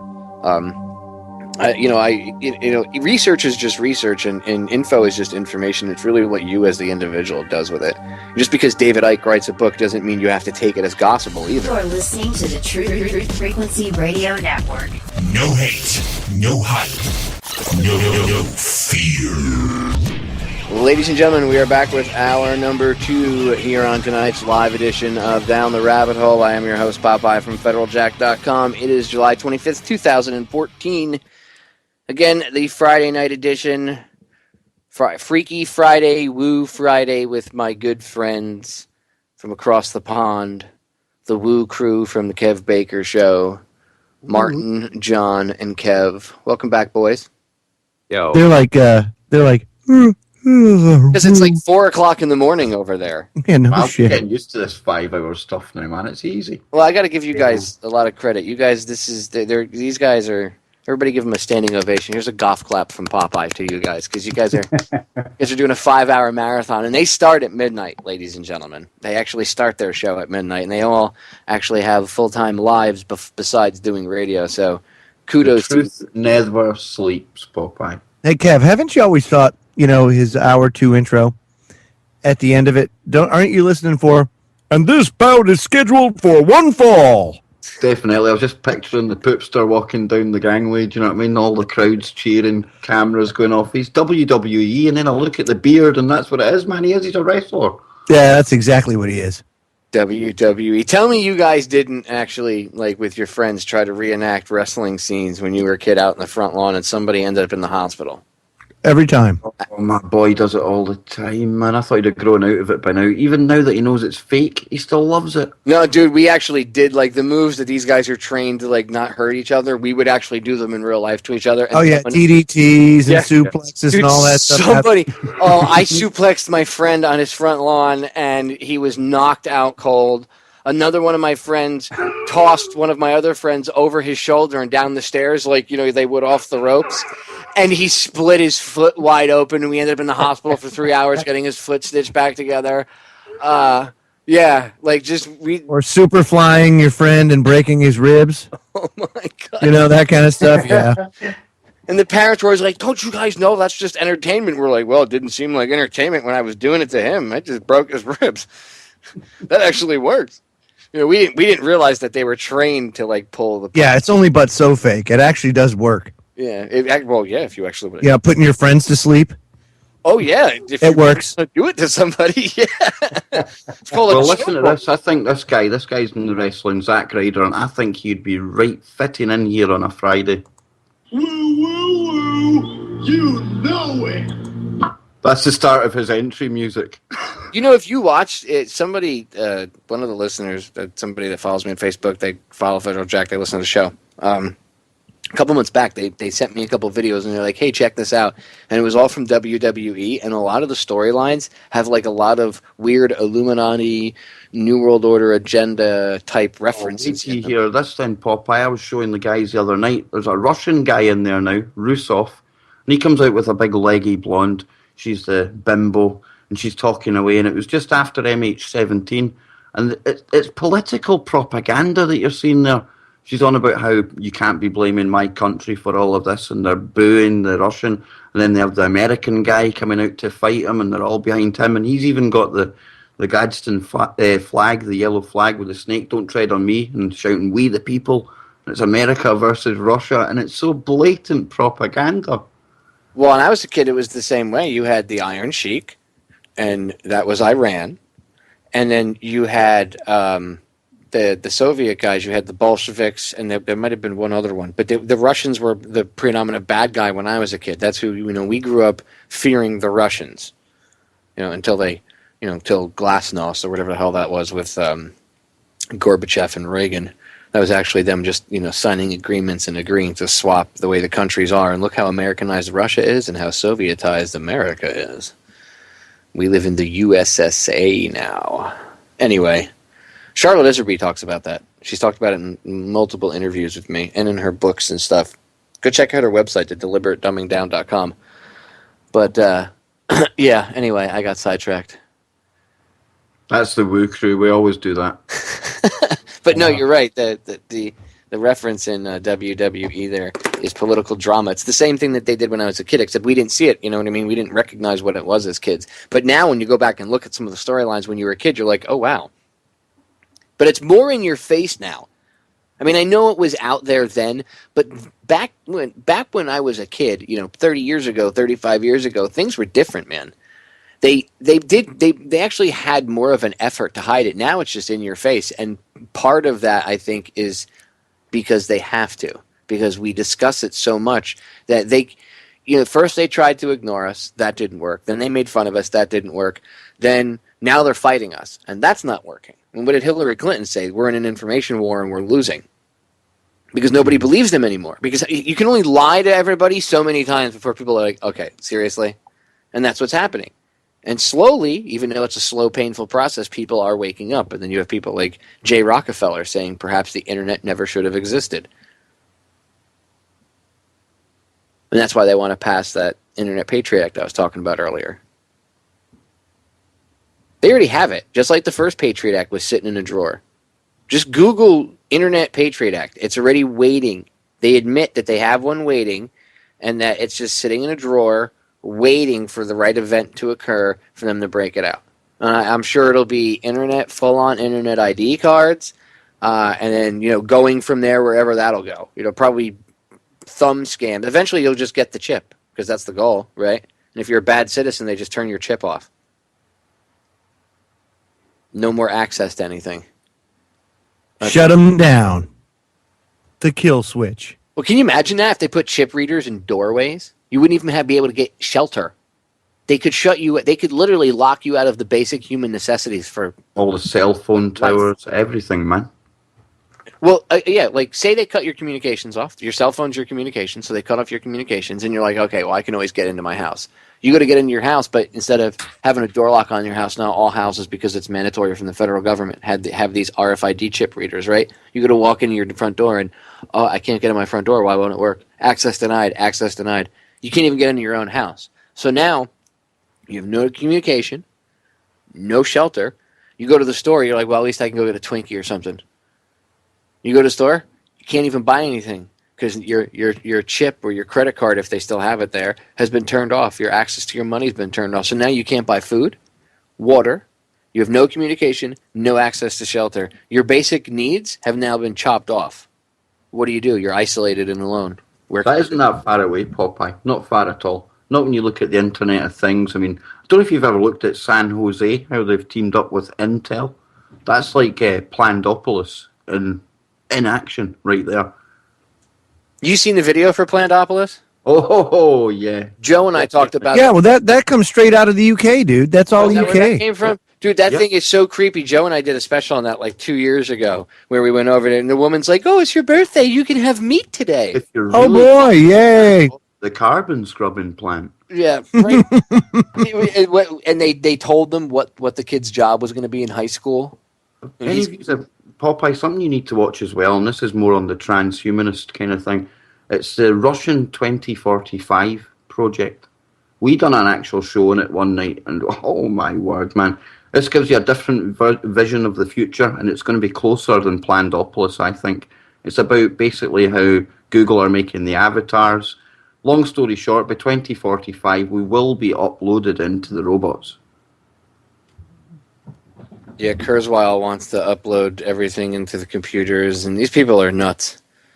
That's what that movie Lucy is about. It's all these movies that are coming out lately are about like transhumanism, and I'm not saying it can be it's not evil per se. It's really just what they're trying to do with it that's evil. But they're trying to be gods in their own right. It's evil because the lunatics are running the asylum right now. Well, yeah, it's like Arkham Asylum has been let loose, and all the nutbags that were locked up in it are actually running the show. The Joker's the president. Seriously, it is quite scary. Have you seen Transcendence yet? That's a good one. No. You need to see that. Definitely. Have not seen it. The missus wants to go see Lucy, the one with Scarlett Johansson.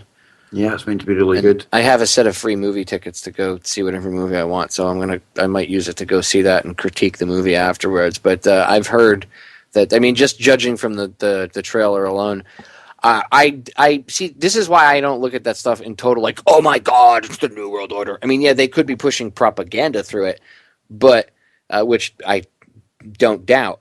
But what would be the problem if we could access that much of our brain and use it for for good? You know what I mean? There's two sides to everything, at least. It doesn't always have to be evil. You know what I mean? They always label it bad so that they can say, we'll keep you safe. Well, of course they think that way because that's actually how they think. But what if we looked at it and used this information for good? Information's like a hammer. It's a tool. You can take a hammer and build a house, or you can cave someone's skull in with it.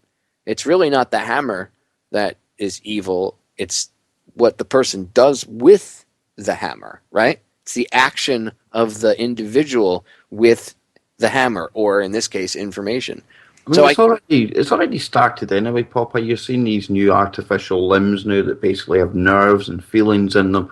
So the transhumanism thing is here. We are merging with the machines as it is. But in that occasion, I think that's probably good science. That's what I'm saying. I could tell you, as a guy that's had 10 operations, dude, and I have a ton of nerve damage, and I have limited use of one of my hands because of some of the nerve damage in it. I can honestly tell you, if I had the ability to replace part of, maybe something in my wrist so that, cybernetically that would take the pain away and allow me to have a normal pain-free life, I would do it. I don't know what pain-free is. I've been in constant pain for 10 years. Who could actually speak out against that? That's something for the good, but again, it's like a knife. You can either butter your bread or stab somebody with it. There's always that duality. So, well, we just have to come up with, as humanity, a code of ethics for this stuff. I mean, that's really what this is all about. I mean, that's there's laws and stuff, but I think codes of ethics are taken as law too. And yet the UN, they even had a meeting not long ago about how you'd have to have ethics for these robotic soldiers and things that were coming out. So. Of course. I mean, dude, they're talking about like two and a half years ago, I aired a documentary that they aired on the CBC, and I tried getting these people to come on the show like 6 or 7 times, and they refused to come on. I don't know why. But in this documentary that was only aired in Canada, and I've aired the audio from it before, it's about drones. I think the title, I titled the show, you can look it up in the archives on Federal Jack, it's the future of drone warfare. But in it, it was the same broadcast I did the Franklin cover-up. It was hour 1 was the Franklin cover-up, and hour 2 was the future of drone warfare, or maybe it was the other way around. Anyway, you'll see the two of them together. That's the one. But in it, this Air Force general, and this is 2.5, like 3 years ago, this Air Force general was talking about how eventually the human being is going to become the weak link in the chain. And that, they're going to realize that the slowest part of this whole computation about whether to kill or not to kill is the person pulling the trigger, the human, and the fact that there has to be a human, even if that human's taken out, the last one is the human making the decision. So eventually they want to take out all human decision making, period, and allow the AI, the drone, to make the decision as to whether or not to kill a human being. And now you've crossed the line. Are there things that make you angry? Yes, there are things that make me dream, or whatever. Are there things that make you angry? Oh yeah. Yeah, drones and robots like Terminator. Dude, all you got to do is see Terminator 4.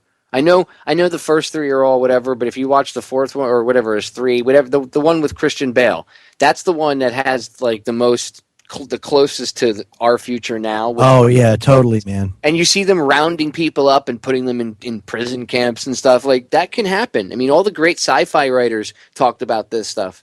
Philip K. Dick, all of them wrote all of these stories about this kind of stuff, warning us that eventually mankind was going to get to this level. And everybody laughed about this. And ha ha ha, those crazy science fiction writers, they're nuts. Those people, ha ha ha. Oh wow, we're there. And now there's actually people that were like, yeah, it's a good idea to give drones AI. Do you watch science fiction movies at all? You know what I mean? The rise of Skynet. That's all I can say. What happens when that AI actually realizes that humans are the biggest threat to the planet? Well, that's what I'm saying. Like, it's going to be once it has the ability to kill humans, and we allow it to say you can't, because everybody always says, well, we'd have that code of, and I forget who it was that was one of the sci-fi writers that came up with the original code. And I forget which one it was, but they came up with the original quote unquote robot code where they couldn't kill humans. And okay, maybe what if these designers went off that idea and they programmed code into the robots that said, okay, we can't kill humans, but if the robot has artificial intelligence and it's thinking eventually it's going to surpass human thinking, what happens when it does what you said, Marty? And it goes, the biggest parasite on the planet is humans. Therefore, humans must go. Then what happens? That's it. I think they've got some wicked plans for this sort of technology and this sort of stuff. However, like you're saying, the AI could surpass what they want, and it could just all go out of control. See, well, that's the kind of stuff that worries me. Like, I don't worry about some dude with a rag on his head running into a bus or running into a mall around here with a gun and trying to blow something up. I don't worry about some homegrown patriot trying to do it. I might worry about the FBI trying to frame people, doing it and framing somebody. But this is the kind of stuff that actually keeps me up at night. This stuff, the Terminator robot drones with artificial intelligence stuff. Because, okay, you can call this a conspiracy theory, but they did GPS everybody's front doors a couple years back. Yeah, sure did. So they give drones the ability to think artificially and kill on their own without even contacting their bosses. They just send them out like on hunter-killer missions. Well, now you don't have a human in the chain of command that says, well, I don't want to fire on civilians. And now they have the GPS coordinates to your front door. I'm just saying. It's possible that they could fire on you, and you wouldn't have to. The powers that shouldn't be, wouldn't have to worry about a human being saying no. because they've just taken the human being out of the equation. So that's their wet dream, right? Because what do we always say? If all the soldiers threw down their weapons, then there'd be no one to fight the wars. Well, if they have robots, then there's a third option, and that's a problem. Definitely. I mean, if you look at the new RoboCop movie, the remake, where does it start? Iran, you know, and it's just, is that the eventual plan, you know, to send the team of robots into these war zones, total kill, you know? It's almost like the road goes through Hollywood, you know, or that's the way they get their little message out beforehand, that little warning, or this is our plan type of thing. You know, I found it interesting that J.J. Abrams used Nibiru as the planet that the crew of the Starship Enterprise actually the latest movie starts off on Nibiru. Well, he's the new Spielberg, man. He's definitely the new in boy. Sure. A lot of it, they also use certain references to things depending on what's popular, because they know what's, even if it's someone handling them or whatever, or tells them, hey, add this or add that or whatever. There are people that monitor what's popular, and they also learn how to manipulate, culture and thinking that way too, just by injecting certain things. We brought this up last week. Look what they did in the Avengers movie. Yeah. The alien invading army from another dimension was called the Chitauri, which is what the Zulus, Credo Mutwa, told David Icke they call the reptilians over in Africa. Yes, Connery, it's the flying saucer. I honestly don't think that they could come from other planets, but I think it's more plausible that they come from a different dimension. Understanding quantum physics. We were talking about this during the break. That's why, people. How many times does Ken Webb say, "If only people could hear during the break, conversations"? But isn't quantum physics? I'm up to something like 13 different dimensions now. Well, oh crap! You talk multiverses. Yeah, it's infinite possibilities almost if you think about it. So you have multiple possibilities. That's like we were talking about with the double slit experiment, how they realized that the particle, and I've played this on air for the newer listeners. You can go back in my archives, both here on Truth Frequency and on Federal Jack from 2000. I think it was 2013 or the beginning of 2014. I did a show about quantum physics, but the double slit experiment. That's when they realized that wherever they measured for the particle and made that observation of where the particle was going to be, that's where the particle appeared. So if you understand that, you understand how we can create our own reality, right? Because we have all these infinite possibilities. And it's... Popeye, I mean, you look at everything around you, everything looks so solid. You touch it, all solid.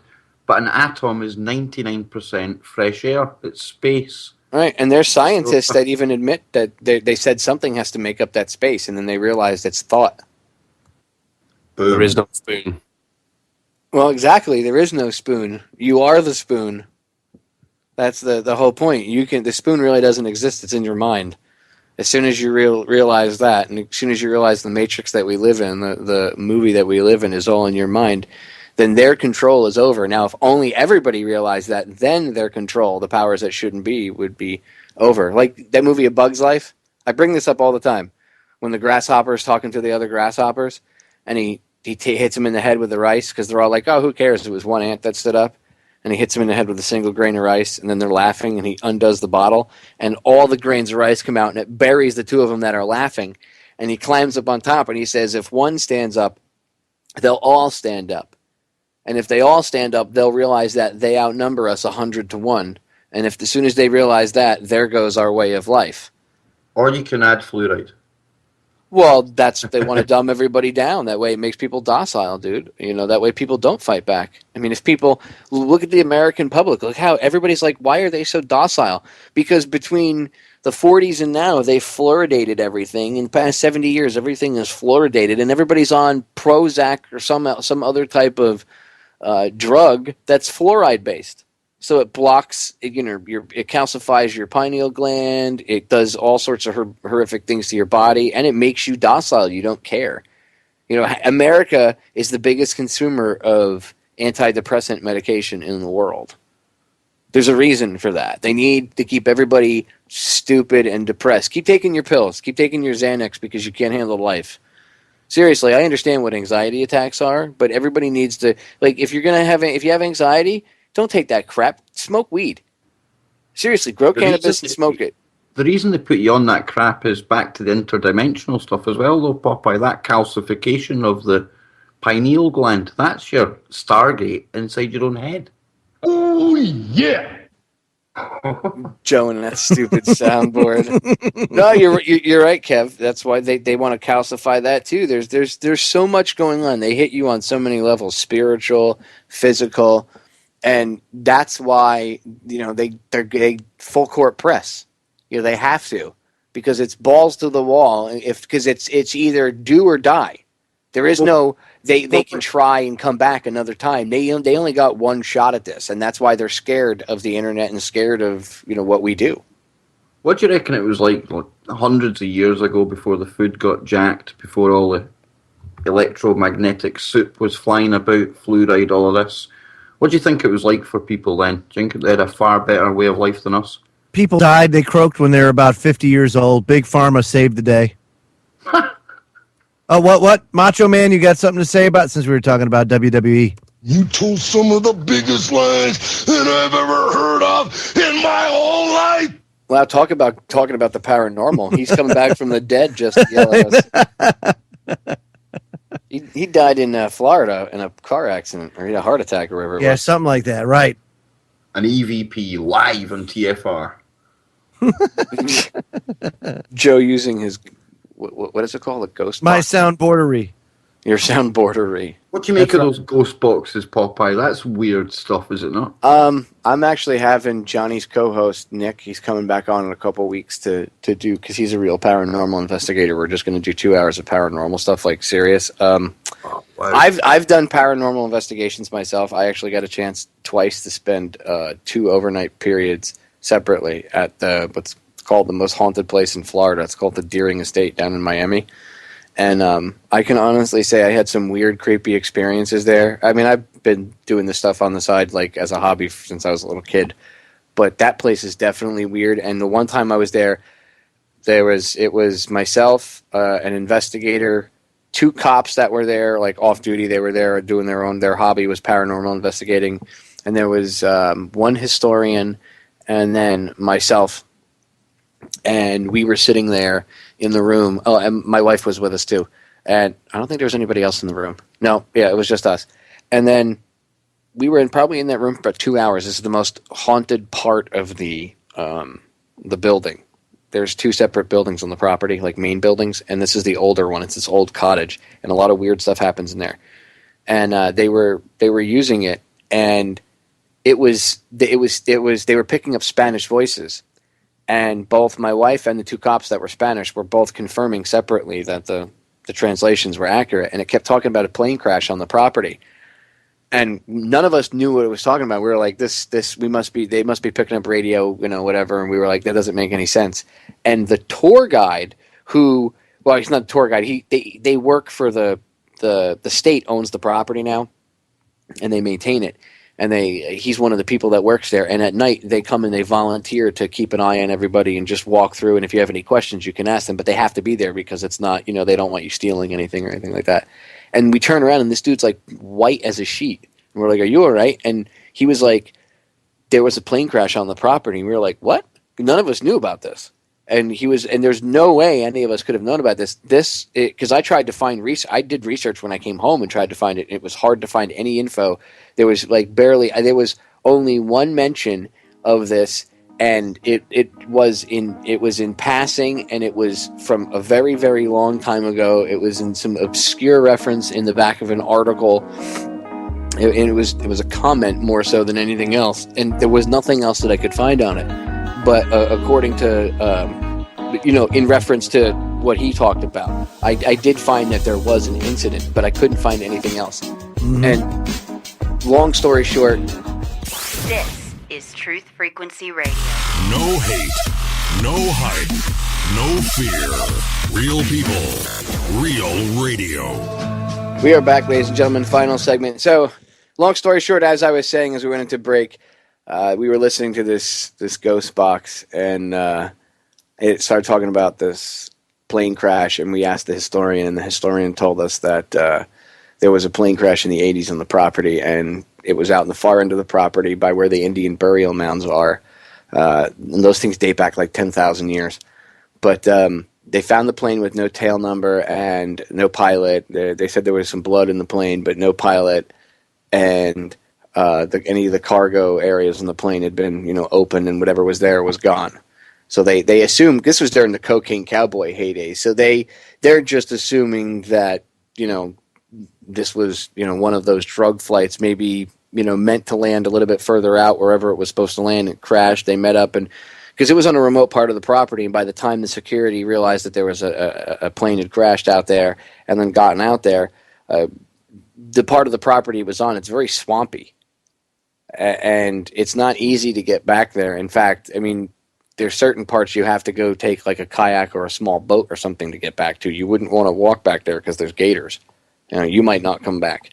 So it took a little bit of time to get out there, and by the time they get out there, the only thing that they found was the plane. But nobody really knew about that. It wasn't very public.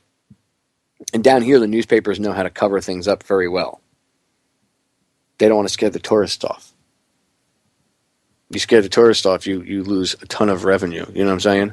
That's a big problem. The next door neighbor to one of my friends, they found him eviscerated and hogtied. Hogtied and gutted from stem to stern, meaning cut from his Johnson up through his stomach to his sternum and then gutted like a deer in his apartment. And there was not one article in any newspaper about it at all. Not one mention of it. We looked for like 3 weeks. Because my friend came to work pale white, and he's like, remember I told you I haven't seen my neighbor in a while? And I'm like, yeah. He's like, they found him. I'm like, well, that's good. How is he? He's like, dead. Ooh, that's not good. Not one mention of it, because they don't want anybody knowing that there could be somebody walking around killing people. That would scare away the tourists. Can you imagine if you scared away all the tourists down here? What do you think would happen? Tons and tons of money. Gonzo. So yeah, there's a lot of stuff that they don't talk about. Anyway, I got sidetracked a bit. But yeah, ghost boxes. Something else I wanted to pick your brain about, Kev, you brought up earlier. We were talking about Bigfoot. We were talking about cryptids. And I asked you, we were chatting about Bigfoot for a second there, and you guys don't really have Bigfoot. You were talking about you guys have demon dogs and stuff, but you do have Nessie. Oh, here we go. And, well, you're over there in Scotland. I got to ask you, I mean, do you think it's plausible or probable that there could be something in that loch? Well, since we're still in the middle of tourist season, yep, definitely, Popeye. Bring a nice camera, you'll be fine. Well, I'll give you a guided tour. Kev Baker's guided Nessie tours. Oh, yeah. All you need is a kayak. Kev just takes you out in a kayak, don't worry. Well, was it during the break that we were talking about the Crowley kind of stuff? Oh, yeah, well, you said you were speaking, which is the truth, that Crowley had a place up there, and, you pointed out that a large portion of the Nessie sightings have occurred since... he had his residence up there. So is there a possibility... Some unfinished business up there, so to speak. Well, could he have brought something in from... could he have figured out how to travel, through dimensions and maybe bring something back from the past? Which, again, quantum physics, this is where you have to study quantum physics to be like, well, it could be, because what does quantum physics tell you? But time is actually past, present, and future all happening at once, right? And of course, there's so many ley lines up there. That's why Crowley actually chose the location anyway. And that's a natural energy grid on the planet. I mean, that could have something to do with it as well. It could be some kind of portal, for lack of a better term. I also wonder if when they kicked up CERN, if that's increased the activity of all this kind of weird stuff, so to speak. Well, that again goes back to like Bigfoot too. A lot of people think that he might be and this is a split in the Bigfoot community, but some people think that he could be an interdimensional type traveler where it can travel in and out of we only see in 3 dimensions, right? What would happen if there was a 4th dimension, or whether they admit that there is, but what happened if we could see it, or a 5th, or a 6th, or a 7th, or an 8th, or a 9th? If we could actually see it, then it would be real to us, right? I mean, who's to say that it's not so much a dimension, but just maybe even the being able to perceive different dimensions is just being able to perceive different levels of light.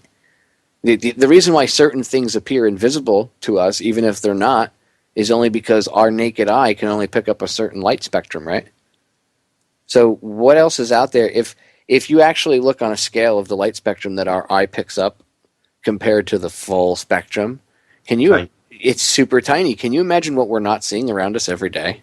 Well, just think about all the TV channels that are zooming about through your living room right now or wherever you're listening to this, but it's only when you actually tune into that specific frequency that you pick it up. So there could be all these timelines could be going on in this actual location right now where you are, and you wouldn't have any idea, nor would they, because they'll be on a slightly different vibration as well. What about all the things that they pick up on infrared cameras that's looking at the sky? I mean, some of these things are incredible. There you go. It's another light range, Johnny, isn't it? Yeah. Well, that's what I'm saying. Like, how do you know that there's not UFOs or whatever, craft, whatever, right, John, flying around all over the place right above us right now? And we just can't see them. Right. We just don't know they're there, right? Yeah. It's out of our spectrum, the infrared. But, I mean, I think there's a woman, and she's in Pennsylvania, and honestly, behind the trees where she lives, these things are zooming about every night in and about the trees, and you can actually see it lighting the tree up. It's incredible. Well, that's what I'm saying. Like, it's just like we act like we know so much and we know so little. But we're in like first grade and we act like we're college graduates. Like, we don't know anything. Mankind needs to chill itself. Like, calm your moans, as the old saying used to go. I think that's why the Van Allen radiation belt is what it is to keep us in here, because we couldn't handle being let loose further afield. Not yet. Well, there also goes the question of did we land on the moon? Well, that because kind of of the Van Allen radiation belts, they tell you, and they admit that they had to reshoot. When it comes to the did we land on the moon thing, or did we land on it later on, and was it faked altogether? Did Kubrick film it, which I think he did, at least the footage that they put out there anyway. They admit that they had to reshoot some of the footage in a soundstage. So if they admit that they had to reshoot some of the footage, who shot that footage? Can we talk to him? Was it Kubrick? Are you admitting that you did? You know what I mean? So it's just, I'm not saying that we didn't land on the moon. Maybe we did later on, but my question is, how come? Their excuse was that the films got damaged coming back from the through the Van Allen radiation belts. So the radiation could get through the ship and through the protective case that the film was wrapped inside said ship.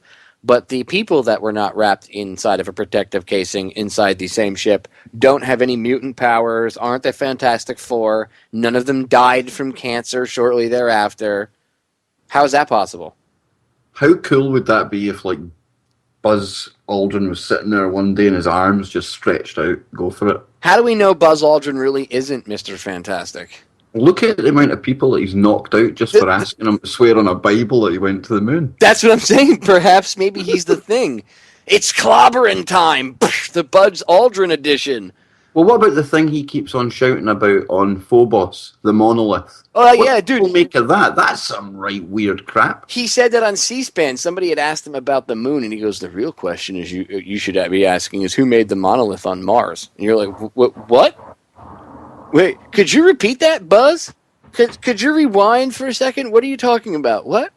Well, Poppy, I've never asked you this, but me and the Nano girl, she comes on my show, we believe that there's like a separate civilization that's out in the stars right now. Do you think there's any credence to that? Some kind of space command?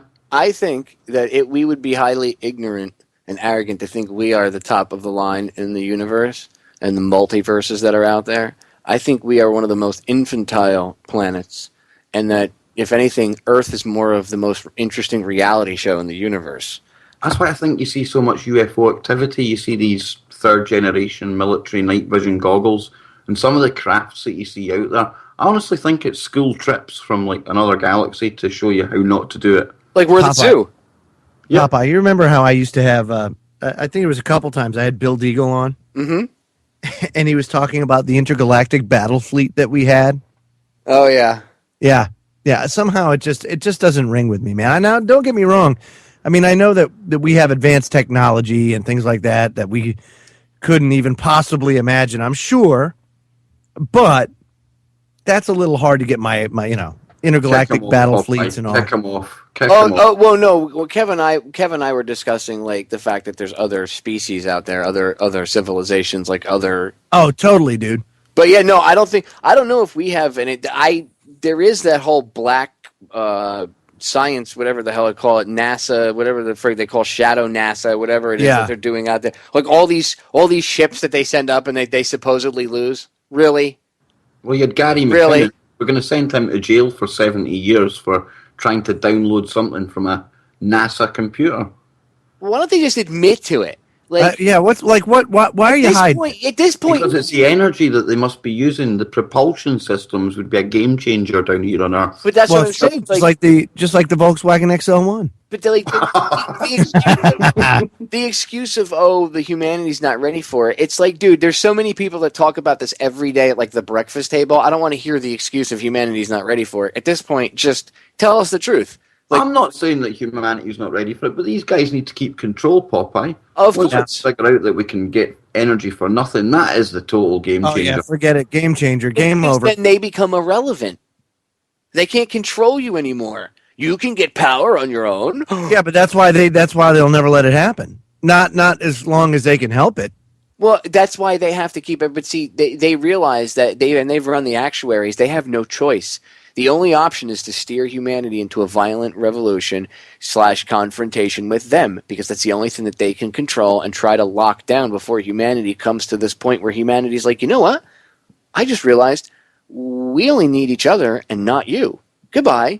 And that proves they've got to be reptilians, because why can't they be like us and want to go further, go out into the stars? Why can't they let us do that? Well, perhaps, in a sense they are. I mean, we all have the reptilian mind. Perhaps they are just more they seem to call themselves the enlightened ones, but I honestly look at them as more base consciousness thinkers than us, because their whole goal is to try to suppress, kill and destroy everything that is good and, and pure.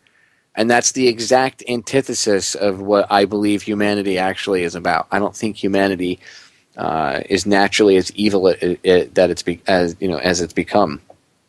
I think we've been steered in this direction, and that's why people have so many problems and need so many pills and Xanax and all this other stuff, because they have problems dealing with it. The reason why there's so many quote unquote mental issues is because it doesn't compute with what we're supposed to be operating. It's like trying to run, a Mac OS on a PC. It doesn't work. Humanity's not supposed to operate this way. We're not supposed to kill each other with this wanton lust that we do. And I think that's part of the biggest problem. And I think that's, I know it's because of the control on all levels. They teach us to dehumanize our enemy, and we take that to the level of even dehumanizing people we don't agree with. You don't agree with me? Well, you're a flaming idiot, and for whatever reason, and then that person will start to pick apart personal things about you. That's a form of dehumanization. That's how you dehumanize your enemy. They've taught us to think like them. That was their greatest achievement. Taking over countries is easy when you get the populace to think just like you do about itself. And that's what they've done. Humanity hates itself. Honestly, the solution is to fall back in love with ourselves on a global scale, and realize that it's more about being one with each other. And now, when they always say, out of many one, well, there's a positive outcome out of their little slogan, e pluribus unum. Out of many different people that feel alone, we can realize that we are all one race, the human race. And as soon as we start acting like that, then maybe we'll be in 3rd or 4th grade in the cosmos. Right now, we're still in. What are you talking about? You want us to be the new world order and all come together under one? Come on. We don't need government, no, because we don't need mind control, because that's what government means. Literally, it means. Then what are you going to do with all the stupid people out there that want to, destroying all the terrorists? What are we going to do then, Popeye? Well, see, on an evolutionary scale, it's like 100th monkey syndrome. Yeah. To a certain extent, many of them would, have this awakening, and I'm sure there's a certain extent that wouldn't, but they would become irrelevant in whatever way that they became irrelevant, however that happened, because nobody else around them would think like that. The reason why ISIS became... They're the sort of people that run down to the beach to take photographs when they hear a tsunami's coming. Universe would take care of it. Yeah, exactly. Like, go ahead, dude. Like, most people, however they get taken care of, they'd get taken care of. You know what I mean? It really depends on the instance. But eventually humanity would grow up. And that's what my goal is. I try to push humanity in that direction because my mark I want to leave on this planet is that at least I helped humanity get steered in the proper direction. Because I don't want to. You're just trying to leave the place better off, for the next generation than the one. And the problem is our parents, are that preceding generation, they totally screwed the pooch, man. I mean, dude, I have a little 3-year-old munchkin niece. I don't have kids. Yeah, sleep at the wheel. My little munchkin niece has the cutest little chubby cheeks, and when I look at her face, I fear for her because of what this planet is like, how fast it's gone downhill since I was her age, and remembering when I was a kid. Yeah. And I don't want to leave her a planet that is this dystopic Orwellian future that we currently live in. Because, if we don't do anything now, look where we are now. And look, let's be honest, we've retarded their plans majorly. This was supposed to be enacted in 2000. You realize that, right? No, I know. So think about that for a second. And look at how far it's advanced now. And we've retarded that plan. You know what I mean? So it would be so much farther if people were as, apathetic as they used to be. At least now we're starting to see a little bit, of pushback, and a lot more independent media presence. Whereas before it didn't exist. There was no internet, so they really had a handhold on the information stream. Well, now that they don't, Well, humanity's waking up. That's why they fear the internet. Yeah. The internet, yes, it is a weapon. They monitor, they track us. But honestly, I think to a certain extent they fear it because they didn't realize that we were going to take their tool and we were going to flip it on them. I don't think that they realized that I honestly think, and this is serious, I totally 100% believe that they totally underestimated us. They didn't start to pay attention to the internet until about 2008. If you remember, back in I was doing this back in 2006. Not so much radio. I did YouTube videos, but I was doing a lot of writing articles and posting stuff on Federal Jack, and then making videos and small YouTube documentaries and stuff. And back then, it was yes, you had to fight copyright here and there, but it was easier almost to get your information out on the internet. You would post something on YouTube and it would get a lot of hits compared to how it is now. And that's because they started to take us serious around 2008. And that's when they really started to pay attention. And then that's when, Jay Rockefeller came out not too long after that and said, perhaps the internet never should have existed. And it's probably because he Googled himself and realized what was out there. Or his family name. He probably just went, Rockefeller, enter. Oh my God. Literally, Rothschild, enter. And his eyes popped out of his head because, 20 years ago, 30 years ago, when I was a kid, you had to go to the library to find out any of this information. And good luck with that. If the library didn't carry it, you didn't have that knowledge. Talk about control of total control of knowledge. All you had to do was make sure certain libraries didn't accept or didn't purchase certain books or couldn't. And right. There you go. And that's what they did. Then the internet comes along, and all of a sudden, people can go on the internet whenever they want. That's why they always bash the internet. Oh, you can't trust what you find on the internet. You heard it on the internet. That's the lamest excuse ever. Fox News and CNN have web pages. Do you go to their website? Yeah, but that's No. Fox News or CNN. Okay, but You heard it on the internet. Totally invalid. yeah, you heard it on the internet, so it doesn't make it. According to your rules, it doesn't work. Look, you have to research everything. You have to. Watching a YouTube video doesn't make you a genius. Reading an article doesn't make you a genius. Reading one book doesn't make you a genius. You have to do Being from Glasgow does. Right, exactly. You have to have that accent, and you have to be named Kev, and then And you have to be named Kev. That's right. And then all the listeners flock to you. Right, and then if you have the Woo Crew, then you're a genius. Then But- it's even better. Then it crashes the server. No, but you guys have 3 guys, and all 3 of you are doing research, right? So the 3 of you are doing research and presenting information, and you still urge your listeners to go do research on themselves. You can't just listen to a broadcast and be like, okay, they said it, so now I know the truth. No, you have to go do the research yourself. That's how you win. Because once you do the research yourself, that's taking the first step. That's taking the personal responsibility. and then that just kind of leads you naturally down the path, and it just kind of naturally happens. I don't know how else to describe it other than that, and that's how we're going to win, because you make them irrelevant. Once the powers that shouldn't be are no longer irrelevant, done. By the way, Kev, Mr. Geo sends his apologies. The new server for you will be shipped out next week. Oh, no problem, man. No problem.